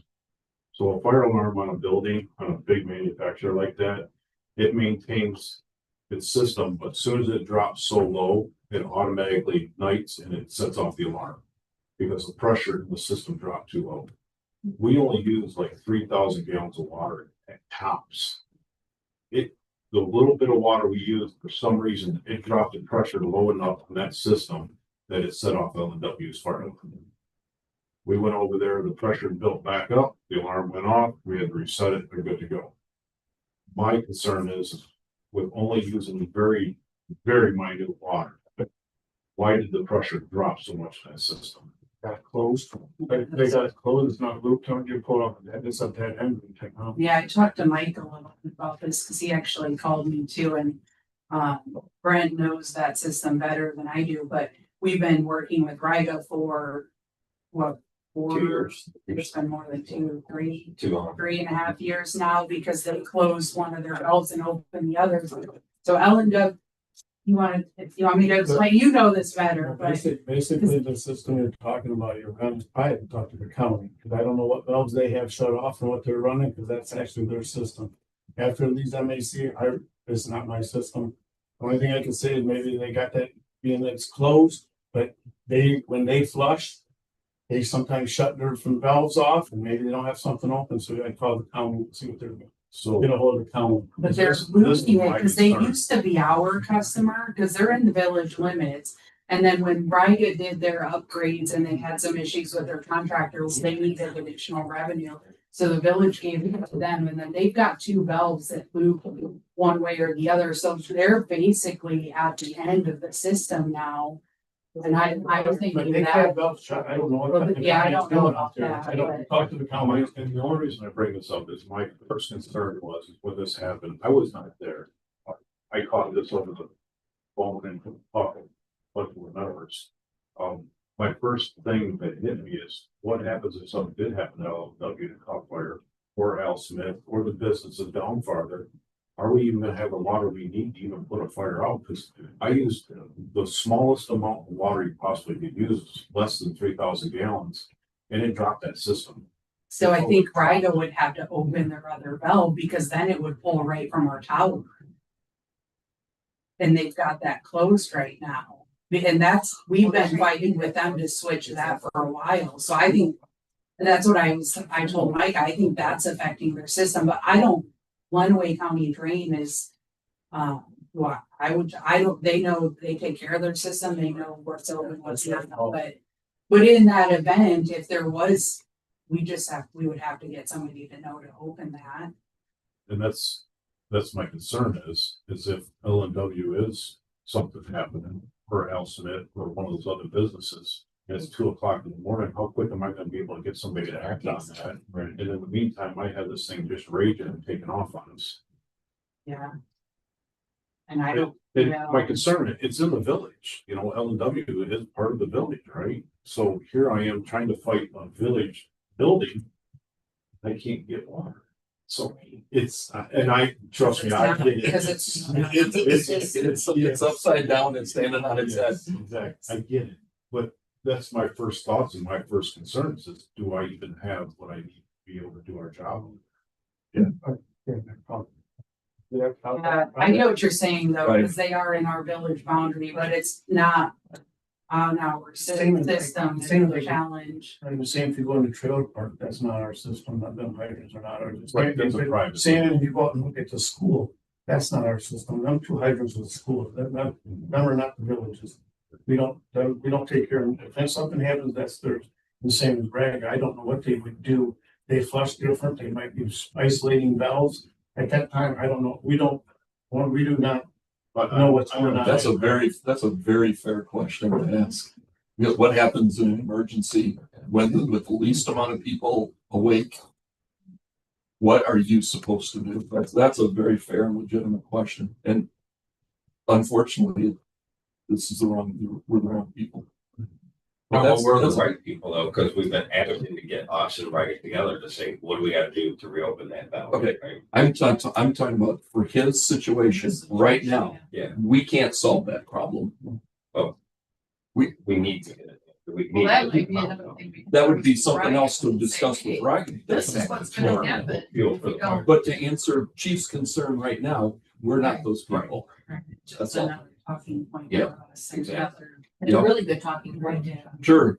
And another thing we need to identify, we do meet with them again and figure out. Yeah, for sure. Especially knowing that. It does, but they've got one of the valves closed. That's what That's Nora's the up one we've against, isn't been, it? that's the one I think we've that's what been Nora's up fighting with against them in to her open back reports. up because we did the tower mixer. And then as soon as we did that and finished the project, they closed that, ran the other way. And then like we flushed, 180,000 gallons a week, Brent and Euclid, and then I'm sorry, 20,000. 20,000 gallons. 16, 18, 20,000. And then we have been, we want to know if the mixers work in the tower, and we've never really known because it's changed, and it's been a battle because Riga doesn't want to, their Eagle person doesn't want to, but we want them to, and our Eagle That's the person Eagle does. problem with them not Yes. communicating. And we have one Eagle rep and they have another. Which is and- Which is certainly more important than this, right? Oh, you said you flush it, you please Yeah. how much? What? I don't get your No, your that's- animosity with all this and this like almost like anti-HOA when in almost every other situation you are pro. We gotta have this down like this. These Yeah. people are breaking this rule, this ordinance, this point. This is again, a drop in the bucket compared to the big. But it's just for us to, right, but we are refining our system to the point that this, like Danielle said earlier, this is what we're working on in order to better track what we can do. That's all, and to make sure that the people that are using our hydrants are the ones we want using our hydrants. That's really what this is about. Yes, I agree. So we're putting it on paper, what we're doing, making sure that what we do matches with what's on paper. Brian, can I ask you if you would meter what you flush at Euclid's every week? What we did is, we put on a meter and we ran it on a Peter, how long we run it, and we took how many minutes we run it, and that, how we did it. No meter, not exact gallon, just an estimated decimal part figure. And- Out of a diffuser. Right, so see my point in that, we're already using 20,000 gallons a week at Euclid's, in the fire department's maybe using 10,000. So you see my, Yep, but you just said maybe. So all we do is make sure that what you guys are using for pressures and volumes, we come out to the same number and we use it the same way, then there is no, well, now we're comparing oranges and oranges. That's the reason. That's all. The reason why is because when they came out with such a high loss, I couldn't believe it. We've had it before, so we were starting to look at stuff from the irrigations that we run to what the water. Well, we've done a lot of things. And so they did, and I just gave them, that's just an estimated. It's not an exact number. I mean, it's not the exact same minutes. And it comes, we gave an estimated. You can't, and the other thing, Mike, is this, is that, okay, that's what Blissfield is using. Well, on top of that, we've got Palmyra. And on top of that, we've got Ryan. So there are other two municipalities we were not right, aware of and looking for. It's, That's good. in the big scheme of things, yeah, there's a little spit in the bucket, sure. But it helps us just to know, that's all it is and we want to get that number as best as possible. and my point is, it's very minimal compared to everything else. Right. I think we all got that number. Compared to the pool, compared to everything. We know it's minimal. We Right. recognize that. But we also have been made aware of things we did not. And I'll be honest with you, how you can. I don't know how much water you use when you're saying it's 30,000 or something. I don't know. It could have been 300,000 for this girl. I mean, I don't know. You're telling me, I believe you, but I didn't know what you guys were using. Not that I have to know, but we need to know for this part. I think you got some stuff to do. Yeah, I will make some We'll changes visit. and send that out to, we can run and we'll make sure we've got some, I'm gonna send it to all my, I get to, some changes in there. Yeah, for the, now too. Do we have a time frame when we want to revisit this active? Just so we, we're in the month of what? April. We had something that was, we had an empty one, but I'd like to keep it empty. If this is the only, we have an empty. We have committee of the whole coming up to the anything on the agenda. But this is not worthy of one item agenda for a committee of the whole. We can add this to something else we may do later on. Don't we have a I guess do we, with these changes, and we may not need another committee of the whole.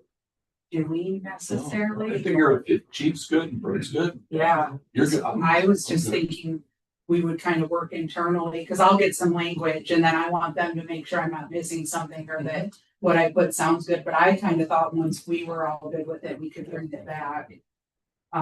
Was my plan. I mean, unless something new comes up that we really got to address this. I will work on it. unless you guys have a strict deadline for me, I'm just gonna kind of keep it on my things to do and,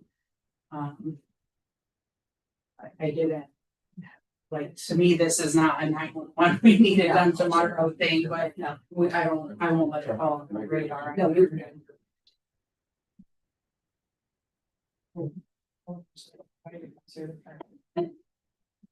When they have their own, they should be trained. Do you have time on it too, like? I mean, they're trained to do that, that's one big problem. Do you want to say July-ish? Is that too late? No, I mean, I'll get the amendments probably done this week and sent over to them and then give them some time to review it, so I would think within the next couple of months. Without anything too extensive, so. I do wanna make sure I give Paul Meyer and Rita some time to look at it. Or July 3rd, you guys cool with that? I just want. Yeah, I do. I mean, I don't care. I mean, we're gonna look at it. I don't care when we look at it. I just want, Yeah, let's get. I'll keep that as my deadline for my goal. make a goal of a July goal and then we'll wrap up with this.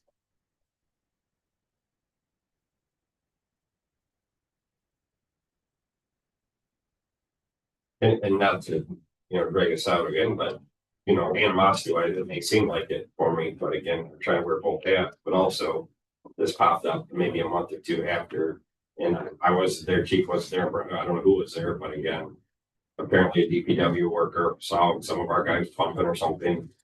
Don't touch my, blankety blank hydrant, blah, blah, blah. I don't know the full ins and outs of it, but then this pops up afterwards. So again, yes, we want to work together, but if somebody from DPW is chewing the fire department for taking a hydrant, which we have every single right to do and should be able to do, then the problem is that we need to fix the communication. But then some of that communication can be dealt with, not in the committee of the whole. That should be dealt with behind those doors. Wellness policy will just reaffirm for all employees what is allowed or is not allowed. And we're all operating on the same guidelines. There'll be no not knowing or second guessing or doing things we shouldn't be. Sounds good to me. You're more than welcome to hang out for right-of-way trees, but if you want to stick out, you don't blame you. Thanks for coming. I'm not kicking you out, but. Can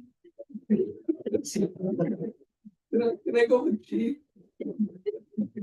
All down, I will be happy with it. Less power lines and things. Thank you. Appreciate it very much. So. Thank you so much. Thank you. All right. Moving in. So I have right-of-way trees, and at the last council meeting, Mike had asked me to add the right-of-way permits or the Metro Act permit. So I don't have any attachments for right-of-way trees, but what is included is just the Metro Act application form information for you guys to see, and then the actual Metro Act itself. So I don't know how you want me to talk about trees first, or did you? Yeah, They kind of go hand in hand, Exactly. so. It all boils down to quote, share the space, right tree, right location. We've got numerous fiber optic companies that are coming. We've got gas, we've got water, so again, it all kind of falls under the same realm, but. So since I think before me as well, but definitely since I've been with the village, we every year try to, plant some right-of-way trees. It's not been, I don't want to say anything substantial. I applied for the consumers grant a couple times, and they will grant trees and right-of-ways that don't have overhead power lines. But it's been progressively harder just in the time that I've been with the village to do this, because every time we go out and get ready to plant these trees, we hear from the residents that they don't want them. And again, I feel like it's been increasing, and even more than just the planting in general, right-of-way trees have increasingly become a complaint and concern of our residents, so much so that I actually created an approval and denial letter for reviewing right-of-way trees to be addressed because people do not want them. So that's one of the issues. And I can talk about some of the complaints we get related to that. The other issues is overhead power lines. Frontier still has some overhead, fiber lines. They are working to switch theirs to underground, but we have, no, they told us they were. Okay, I'm wrong on that. They're gonna say, plus they do have some underground already. And then we have DMP, we have 123 net, we have, Merit as well, and Verizon. And I'm forgetting one more, aren't I? All in the right of way. So our right of ways are packed, and when we put these trees in, it's just making it more congested. On top of the trees do damage the streets and the sidewalks. So I'm not saying we do no trees. I know that it's been on council's goals to rebuild our canopy and have a tree canopy. But I do want to talk about how we want to address this moving forward. If there's maybe an option that we still do trees, but we do them in yards instead of within the right of ways and work with the residents that want them in the yards. I don't know, but I have been kind of dragging my feet a little bit on this, knowing that I need to talk to you guys, but you really need to look at it. And if the direction is we're gonna plant it and people don't like it, then so be it.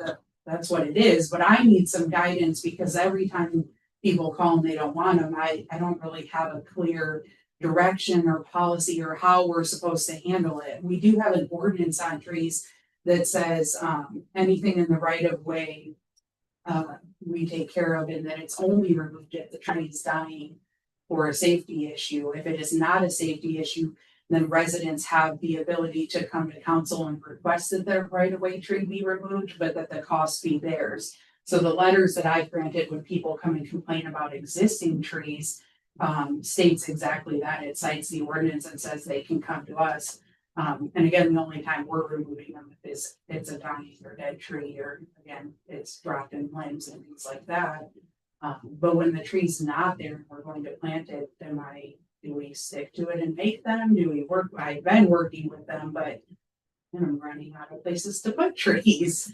So we just need places to put trees because people are coming and say they don't want them. yes. And when we're removing trees, they're like, oh, thanks for removing that. Don't give me another one. I don't want it. So I just need some direction. What ultimately because you guys have said your goal is to rebuild the canopy and to get these trees in, but how are we being firm in that, or what? I guess I just want some dialogue, what our thoughts are, and have a conversation. So I'm not just out there doing whatever. And you guys are like, what the heck, Danielle, that's not what we want. So, and I asked Brent to stay for this as well, because obviously he works in the right of ways. He knows what's out there. I should have some photos. I should have printed them. I can send them to you guys if you want to see what they look like. But it's like lattice. I mean, it's bad in some areas. Is So I don't it know. varies in the right of way? The like fiber and the lines. So they're not all kind of nice. No, they're not like a trunk line, and then, then you got the coax cables yet in there too, so you still got to use coax cables. How far down are they? About 22 inches, some of them. I mean, I can see where the trees were. They're not, so some of the bigger ones, you gotta, Jake, or just let's say whoever contractor calls the Mystic in. So they all get marked, so then you got all your fiber, all your cable, you got the gas shutoffs, the water shutoffs, the sewers, the manholes. So everything's gotta be organized. If you probably talk to Al, most of the concrete that he replaces are pieces that got replaced 2 years ago because the tree grows and pops it back up. So he's really not replacing any new sidewalk, he's really replacing what the tree keeps pushing on. Does anybody ask for trees? Yes. I had a person ask me over the weekend. There's some people Yeah. but I guess I shouldn't say no. It's just It's a you minority, it and seems to be a But I minority. guess if it's a smaller boulevard or a smaller right away, you're gonna buy the tree. Maybe if it would go into the backside of the sidewalk, maybe the homeowner would water it, because if you put enough there, it's not gonna water it. It ends up dying, or half of it died. It don't look bad, it's got enough green because it's still living, it's stunned, so. Yeah, so that was maybe That's one another of thing my too. thoughts is we could Maybe purchase water. trees and do like a, tree. I'm saying sale, but maybe they're free for the residents, like here's the trees and then they put them in their yards. So we're still building up the canopy, but they're not going in the right of way. Come off in the little parking lot back in the yard, but if they would want, you know, What I- a smaller growing tree that don't grow up, you know, take time to grow, like red maples or something. If they took a tree and they put it in their yard, I would like them to recognize that it's their tree and it's not a village tree. We have, you pick up your tree, take two, You chose but that. we're not messing with them. They're not village trees. Yeah, here's your tree. I'm saddened by that, but you know what? The world isn't like it used to be with the base canopies because of the other stuff. All that stuff makes me ill. Most kids see Birds can't see for trees. Just Other boxes, have a look. Well, I kind of like your idea where there'd be the trees and who would like them could get them. I like that I think the idea. last one, Consumer Street, were hard to find somewhere. They were, yeah, and I actually had to Because they won't let change. you have them under no pollination, they can't like, put them in the park, they gotta be. Yeah, oh yeah, it can't be in the park. No, you're right. So they gotta put in, they can't be under their own wires with them. Right. They won't. I think it'd be one type of tree and how tall would they grow? Like, We would need to talk about what, I really just brought this up for some discussion to see if you guys had ideas. We don't have to decide tonight. We can come back to this. I wanted it to be on your guys' radar that this is becoming a thing that we're dealing with or a challenge. And I mean, I can even start, I can send you the tree letters I've done and I just started it, or when I get them, so you guys can kind of see how often this is coming up, but that was my goal, just to start a dialogue to figure out what your guys' goals and what the community wants and how we want to handle this moving forward, so that I'm being consistent as well. You're hearing I like more the idea of residents getting don't want trees, residents who want them. Yes. Makes sense for everybody. And what is the reason for not wanting them? So the residents don't care so much about what's in the right of way because they don't see, not that they don't care, but they don't see that. So the reasons that residents don't want them is because it does affect their sidewalk or their curb and gutter, so it'll mess that up. That it's dropping things on their vehicles or the sidewalk that will discolor it, or one lady, it's not even discoloring, but it's like growing new trees, sewer lines, fruits, right? Just replace it so. I know we have been. Kids there's- And so it's kind of depends on what the tree is and where, but those are the most common things we're hearing. Which are all valid. Like you got 50% of the population that wants sidewalks, and 50% that doesn't too. So again, you're never gonna have a good answer, a good solid answer. And that's a good point, but that's where I think we just be consistent. So then For me, it's my thing at it's least. the underground stuff is more the issue. Yeah, again, it's number one, planting the right tree in the right place, but number two, underground. That's Again, my I'm not familiar with Michigan as much because I work in Ohio, but again, right of way wise, when we're building this stuff, the municipality or the county or whoever says, you put your fiber here, our right of way. You can put it at the back of the right of way. It has to be 3 foot off of other existing utilities, etc. And Danielle's telling me that we can't dictate in our own right of way where these municipalities, where these So they utilities. tell us here what they're putting. Well, they have to be within the right of way, but under the Metro Act in the state of Michigan, which is state law, I think this all came out because they were trying to promote fiber and it wasn't as big as it is now. And this has just never been updated since, but they said any fiber can go in the right of way. We can't deny the permit. So we are allowed to charge a fee of the maximum permit cost of $500, and we do charge the maximum. And then we have to grant a permit and we have to respond within 45 days, or they can just go do it because it's considered a non-response by the village. So why can we still not say that your fiber needs to be 3 foot off the curb, or it needs to be here, it needs to be there. Why can we not dictate that under every other permit that I've seen? Has looked specifically spelled out where that fiber should be. And that keeps it away from his utilities, keeps it away from the water, keeps it away from the gas, right? I mean, there should be some sort of How do they drill? How do you drill? I'm just curious. So there's 2 other sets of fiber. How do you guys drill yours right beside yours without touching, without hitting the fiber? I mean, if you're gonna stay within this area, how does then you guys drill those? what do you mean? Sorry. So close together? So I'm drilling, I bore my fiber in first, so I got mine in. How do you, and then sort of how do you keep it in that little area? Yeah, it's a challenge. It's Without hitting their stuff and Yeah. get fined. Yeah, they gotta pot it or, spot it. See, and the challenge is we where it can't goes. deny anybody. Yeah, and I'm not They saying have deny it, right to our full right of way. but they shouldn't have full right of way. We should be able to dictate, again, that protects our trees, it protects our water system, protects the gas company in order to say, you know what, you guys need to be right of way.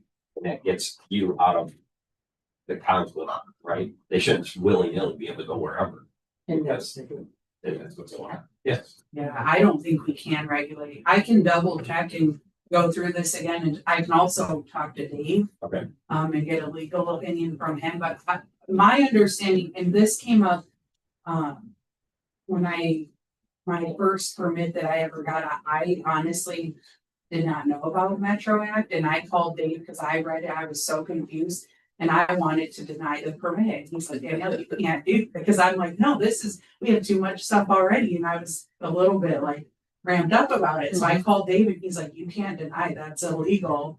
So we had talked about it a lot then. So I've learned over the last couple of years, but I'm not gonna say, I mean, this is new to me completely.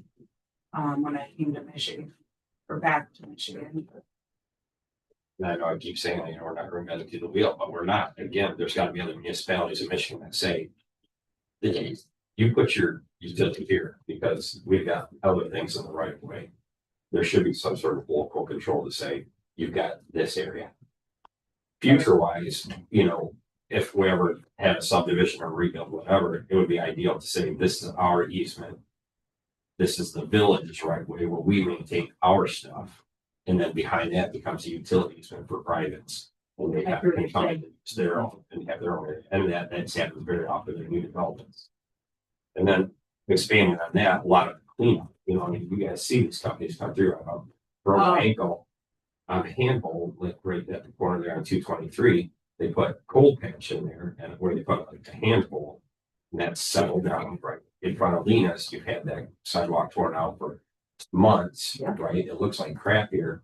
DMP did across from the fire department, and they threw cold patch in. So again, we're getting $500 for these permits, but it's costing us more money to go back to. We can't enforce maintenance. So I did reach out to 123net, who did the Lena's and the one down here on the corner. And they did say that they were coming back in the spring. It needs to be done right. DMP also is exempt from pulling right-of-way permits because they have a franchise agreement with us. So because they have a franchise, do not even have to get a permit from us. So there's some different So they rules. just go do it and put it. in the Right. They can go right through a water line if you want. So they did that, and we could bill them for that, so. They do have to still follow the state rules, and they are supposed to identify and locate utilities. Did they then reroute? So it just still goes through the water.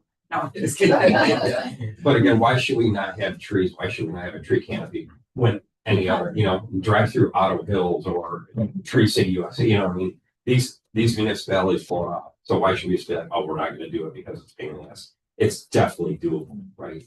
So again, it much like this hydrant policy, it's like, we're not the only municipality operating this. And I don't think we are, but what are we willing to spend? What are those other communities spending? And if we're saying, and this is fine with me, I'm not saying this isn't a priority, but if council's giving the direction that right-of-way trees are a priority, then we need to I have direction to budget that in the budget and know that that's a priority. So we're not saying we can't. I am just asking for direction, and then you need to understand that if that's the goal, there's a cost tied to it, because that's how these other communities do it. Right. They spend significant amount of money on street trees. And I'm good with that. Like, I'm not saying we don't do that, but I just want direction from all of you guys. And if we're going to do that, kind of some follow-up to that is what happens when somebody doesn't want it. We say, tough luck, this is our program. Do we try to work with the people? Those are, and again, I think this is maybe a conversation that develops over time, but Yeah, that's for an answer.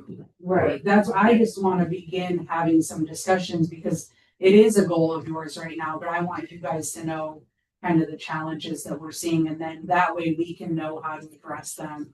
Again, consistently moving forward. Like, sure, maybe half don't, but then the half that don't like it, I can say, well, this is how we treat everybody. So when is the consumer, right, gonna open again, get it open, close already? No, it typically opens in, I want to say it's due in May. I'm gonna say, I usually do two. So it should be opening up. Did we get, Or maybe it's June. last year? We did, yes. And we had to change 3 of the locations because 3 of the people didn't want the trees.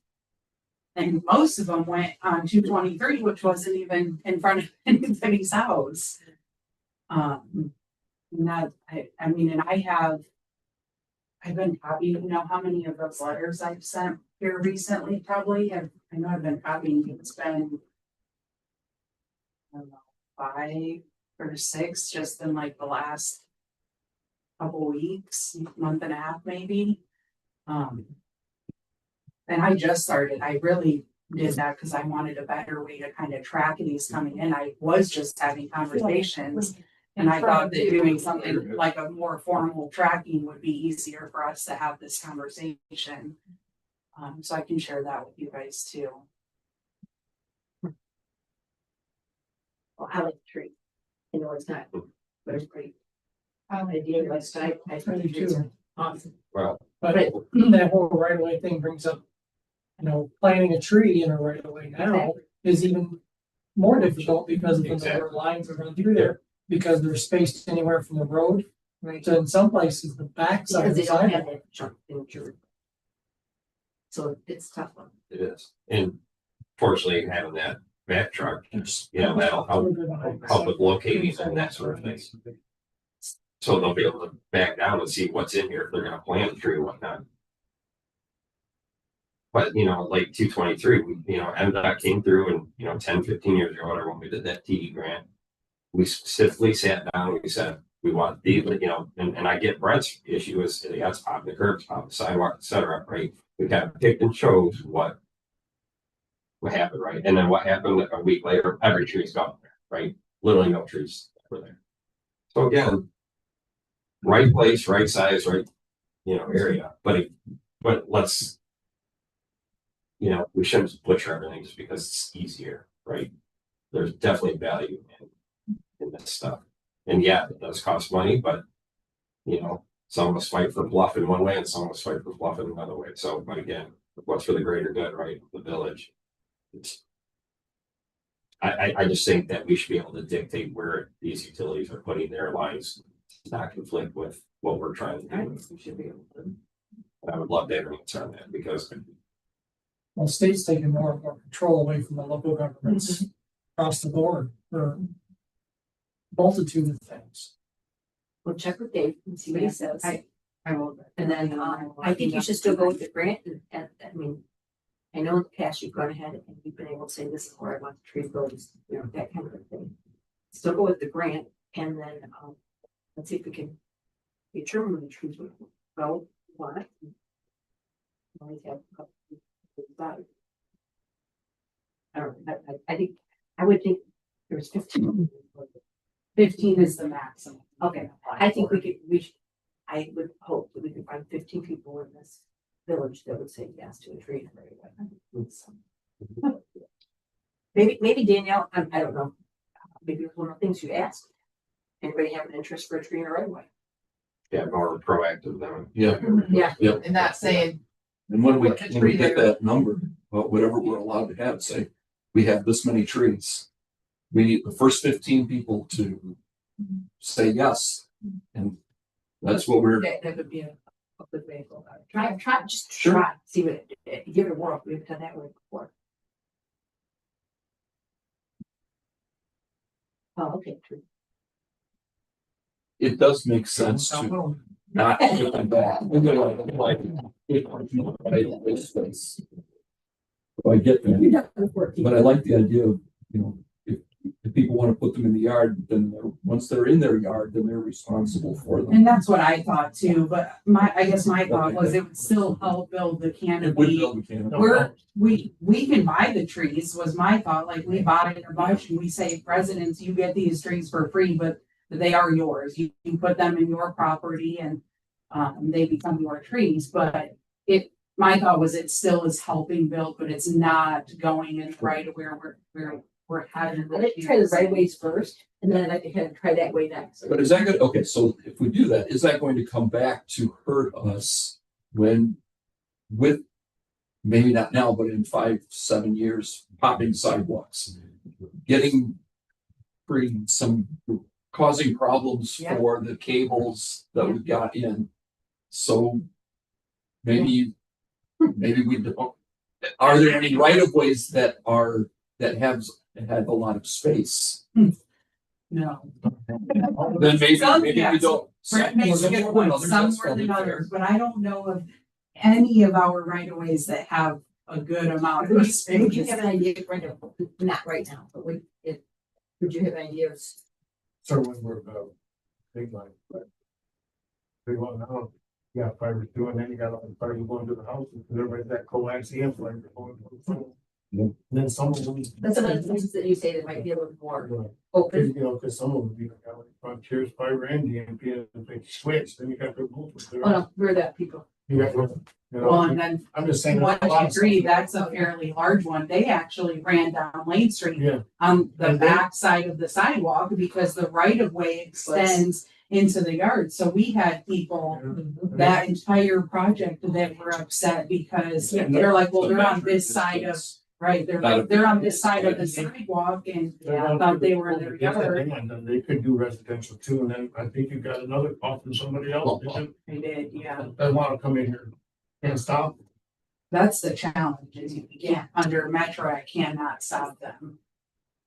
I mean, we don't want them in here. They got a lot of sewers. I mean, they're running right now, level with the residents of sewers and stuff. We've had several residents who've had sewer lines. Quite a few of our water lines got hit with, through this whole thing too. But try that and do the proactive, see what happens, and we'll go from there. I'll get you guys some more information and then I guess just think about that too and I'll obviously keep you. That's the posted idea, on this to going inside, here's your 15 trees or whatever, okay. Yeah. From consumers, your ability buys and go in your own yard. But maybe Motion to adjourn at 8:01 p.m. We're only needing promotions. We're done.